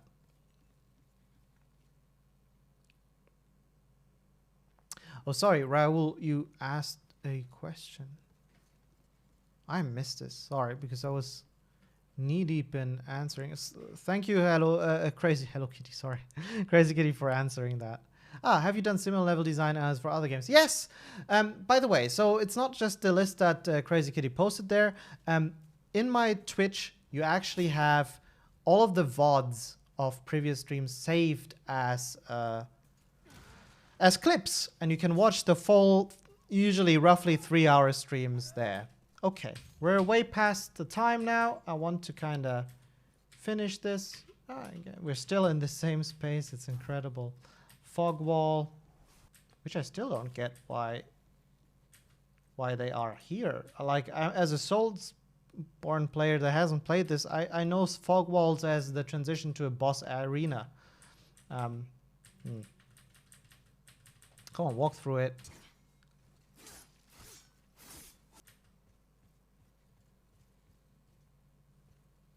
And you know, like stuff like this can be a great example of like the environment artist determining how a space look. Urban Serenade, thank you so much for dropping by. Have a good night, get some good sleep, and have a awesome remaining week. See you next week, hopefully. You know, like as a level designer, I might have just made this as literally gray walls, right? Like here, gray walls. This is how it looks like. And then the environment artist goes, man, we can't just have these tight corridors all the time. Would it be okay if I made this wider? Maybe, you know, added some pillars here and made this look cooler than just a corridor. And, you know, that's what they did.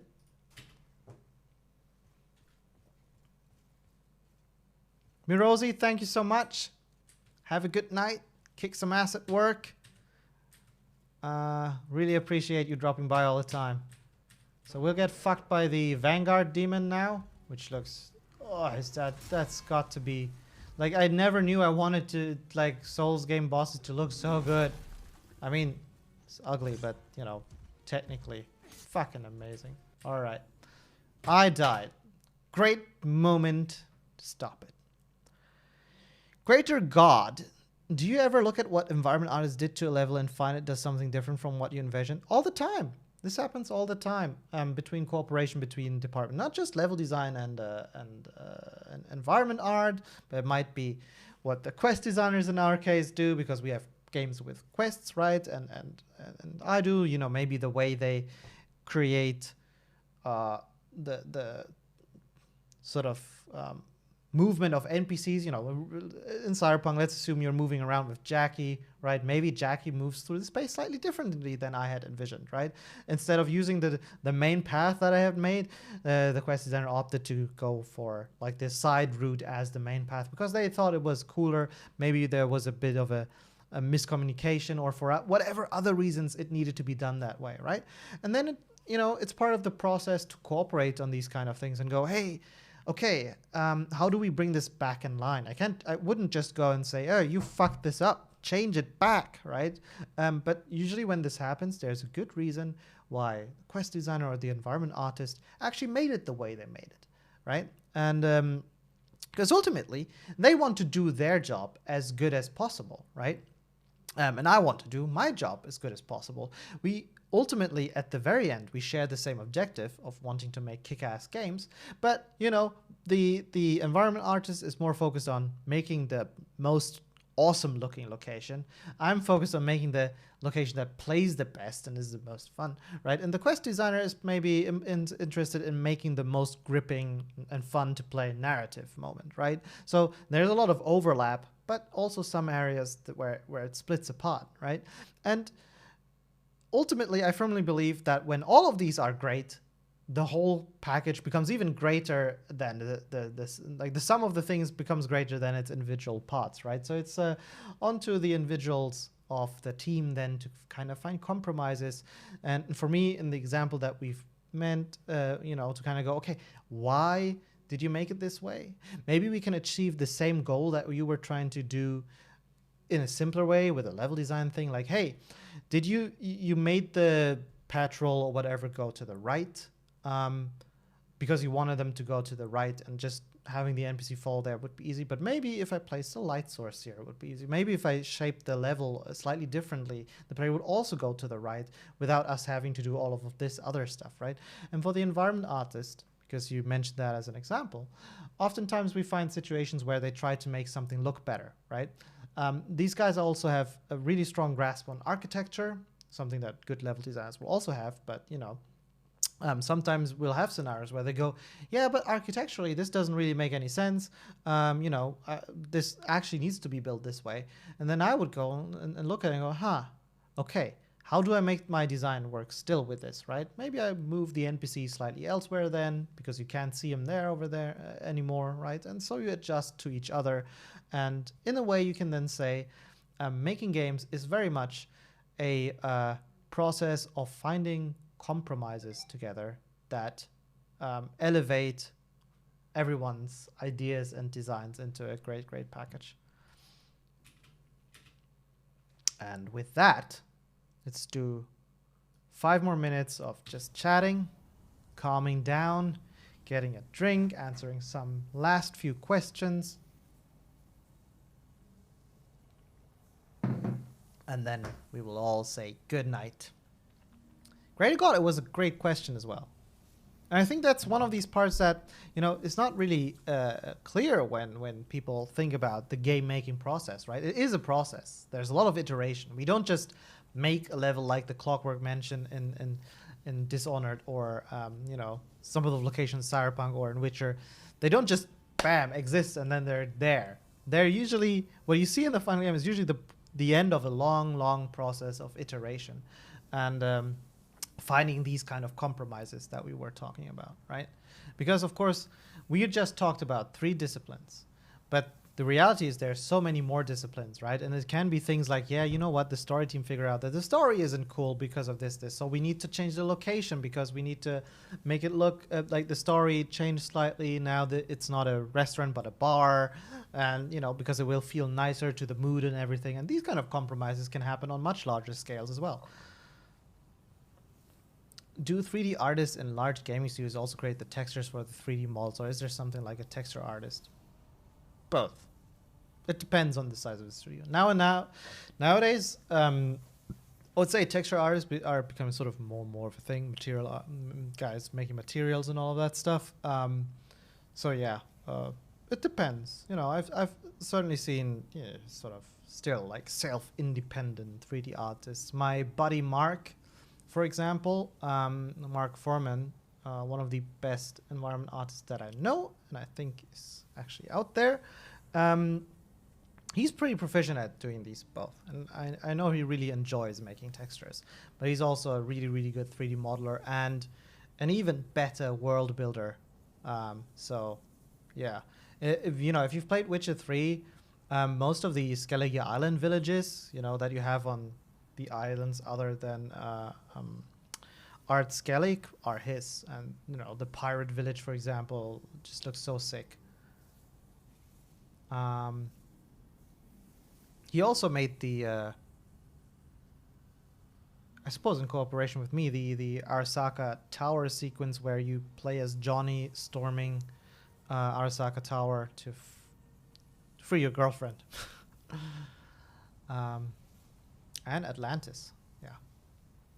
I'd really to create 3D models, but I suck at paint drawing. I don't think you need to be able to paint and draw in order to be able to do 3D models. I would wager that lots of the environment artists that I know actually are not that good at drawing, but they're still really good at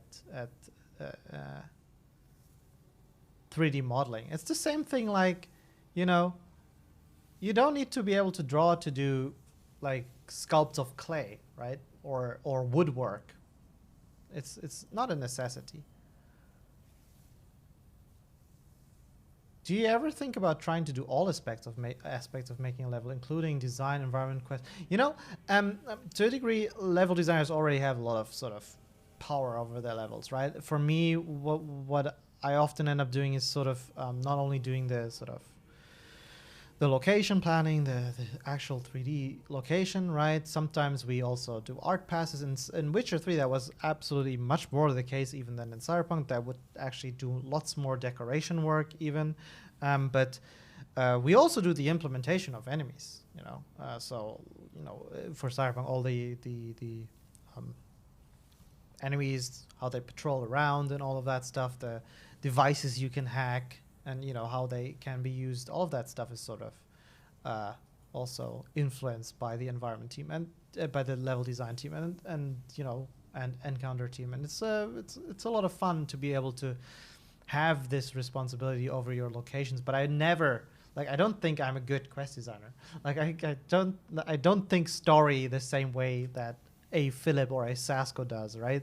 It's probably something, not saying that I couldn't learn it, but it's just not something I'm good at. So it's not really something I consider as doing, right? Like the scope it would do, making games is really, really complex, and just doing it alone is an insane feat of strength. And I have bucket loads of respect for all those indie devs that are able to do all of this, like especially if you are able to do all of this on your own. There's some indie devs who basically are able to do art, music, programming, everything, and I just don't know how that is possible. These are greater gods, if you will. Okay, Miles would like to do a level design stream on Unity or Unreal, possibly, eventually, maybe. I'm not ruling it out. True, but that still takes a lot of time and effort to master. Time I would rather use on 3D modeling. Yeah. You don't need to do that. Just go for 3D modeling. If you later find out that art, like drawing or anything, is something you're interested in, go for it. But it's not a necessity. It can help, but it's not a necessity.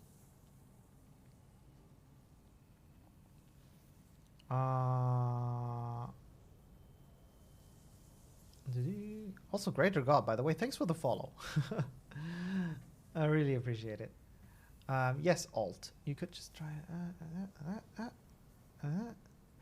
They have various personal rules or principles they use while designing. What are the rules that you use, Miles? Oh, that's a great question. Let's end on that one. I think a lot of it is from personal preference, right? And really, it depends on the kinds of games that influence you, that you play, and that will influence how you like to design your levels. I've very much adapted the sort of adage of trying to make my locations have this sense of always moving forward, right? So I like to create these loops and all of that stuff, and I think it's similar to how most of my locations, they are kind of trying to follow that sort of rule. That's definitely one. I want this sense of moving forward. And you'll notice, for example, if you've played Witcher 3 and the expansions, that when I started coordinating the level design efforts in Blood and Wine, we paid much more effort or attention onto that sense when we were creating the dungeons there, right? So as a result, all of the caves that you'll have in Blood and Wine, they usually have, sort of this loop towards the beginning. I think we jokingly call it. Sunquad, have a good night. Thank you so much for dropping by. Yeah. So to finish my thought, we jokingly call it sort of the Skyrim loop, because it's sort of like one of the first games that really coined it. The whole, like, here's a second exit that will bring you right to the entrance, right? And we really dug down hard on that in Blood and Wine, and I think it made for some much more nicer and intuitive dungeon experience when you didn't have to move all the way back to the cave to the beginning. What other things? I'm a really strong fan of utilizing composition. You will notice this also in the way I analyze stuff, right? Because there's, of course, many tools that level designers can use to help guide the player through a level. But the ones that I notice really quickly is, of course, good composition, lighting usage, and I'm really big on player guidance. That's something, I can annoy the shit out of people I work with. That there needs to be a lot of focus on this kind of stuff, right? Like some level designers get away with, the gameplay systems taking over that, right? Having a good sort of minimap, having a good sort of GPS system or whatever.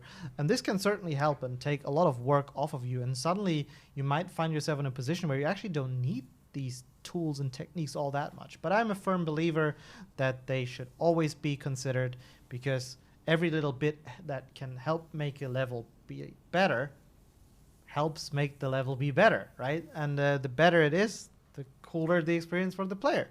And so for me, these things are really important. Plus, having great composition is something that goes further than just helping guide the player through guidance lines. It is also something that can be used to really create good looking things, right? Impressionable things. It's part of the reason why if you look at old masters oil paintings, for example, they are so impressionable ones, right? There's this meme of accidental renaissance and all that, but that is grounded into the reality that these guys knew the shit out of how to compose their paintings. And these paintings, as a result, is something that even nowadays we look at and go and are excited and amazed by, at least if you're into it.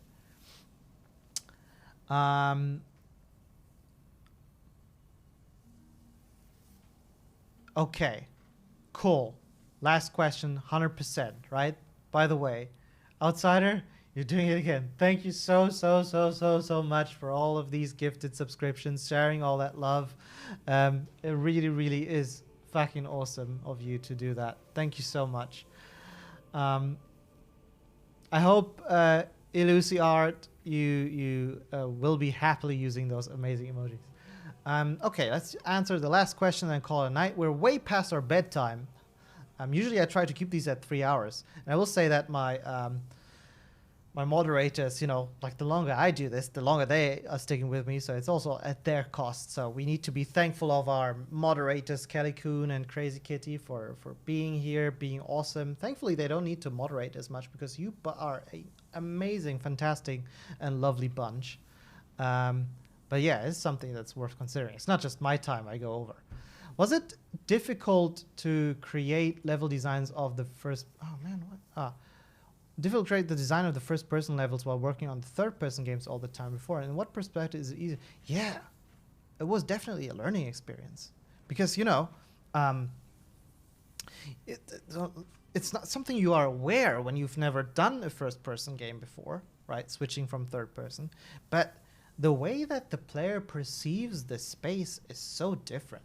And, suddenly a room that feels small in a third-person game is actually huge in a first-person game. And why is that?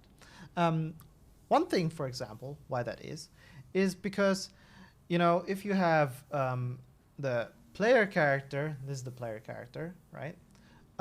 In a third-person game, the camera is actually here, right? Looking at it from the back, of course, because it's third person. But what does that do? Well, suppose you enter a room, right? We enter a room. Then the player really isn't in the room when the character goes through the door, but actually only once the camera has moved into the room as well, right?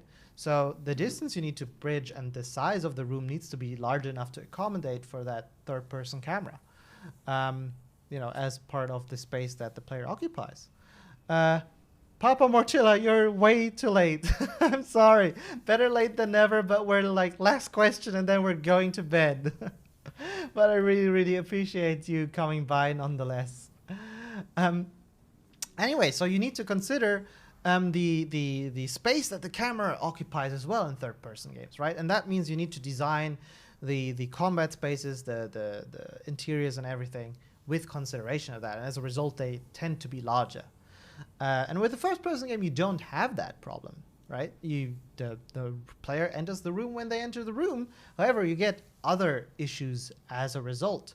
And these depend very much on what kind of game you do. But for us, it resulted in a lot of learning and relearning to get a good grasp on what is actually a well-spaced gameplay space that allows the player to play it smoothly, use all the abilities that you have, right, without getting stuck. In Witcher 3, there were often instances where you as Geralt would roll around and then you would get stuck on objects because the combat space wasn't big enough. And you'll notice even there as well, when you transition into the expansions, Hearts of Stone and Blood and Wine, that generally the arenas have become much, much larger, right? Especially for boss fights. Just think of the fight against the Toad or the Bruxa or the Shelmar, etc., right? So in some cases, even comically large, like the fight against Nightmare Olgierd's, right, where it's just this gigantic space, and that is something that, you know, took us a while to figure out, and we learned, and we sort of had to almost relearn that going into Cyberpunk, or switching to Cyberpunk, and that's just one of the ways that this changed the perception. And of course, players look around a space differently in third person versus first person. And that's something, you know, that also you needed to get used to. The answer is a bit longer, of course, but again, we're ending the stream now. We're half an hour over, guys. This is like a supersized version of the stream. Great God, I'm so happy that thank you so much for saying that. That's really humbling words, and yeah, it really means the world to me. I'm really so happy that you guys are enjoying these streams, even though we did half an hour longer than usual, right? I know 3 hours is a long time, so I really, really appreciate you guys coming in, spending so much time with me of your evenings, right? I know your time is very valuable. You could be doing so many other awesome things right now. So thank you so much for all the love and support that you're giving me, for all the laughter we're having together, and I hope you got some good enjoyment and also some education maybe about how games are made out of this. I also hope to see you next week again. In case you're not following this stream yet, please do so. You will get a notification on the next time we go online, which will be next week. However, with one caveat, I can't say too much, but next week will be a bit out of the ordinary probably. I can't actually tell you because I simply don't know how it will be yet, but I will be sure to let you know on Twitter once I have new information. Yeah, so last bit then before we go and I say goodnight would just be, what do we play next time? Do we play a more Demon's Souls, or do you want to play another game? Just write into the chat, I suppose. And in the meantime, we'll just take this down and go to bed. Demon Souls, please. Yeah, all right, some of them. Either way, you can also Cyberpunk with Pavel. Ooh, that would love that. Thanks for the bit. You can also contact me on my Twitter. Just direct message me. My DMs are open. So if you have any suggestions for games that should be played, oh, a 2D game would also be very interesting. Yeah, we'll get to that for sure. Yeah, that's a great idea. So slide into my DMs, leave suggestions, right? And we can then see what we will do next. We'll do this together, right? So I'm open to any suggestion. Thank you so much, everyone. Have a lovely rest of the week, an amazing weekend, and hopefully then see you next week. Thank you so much, and take care. Miles out and Miko in, I suppose.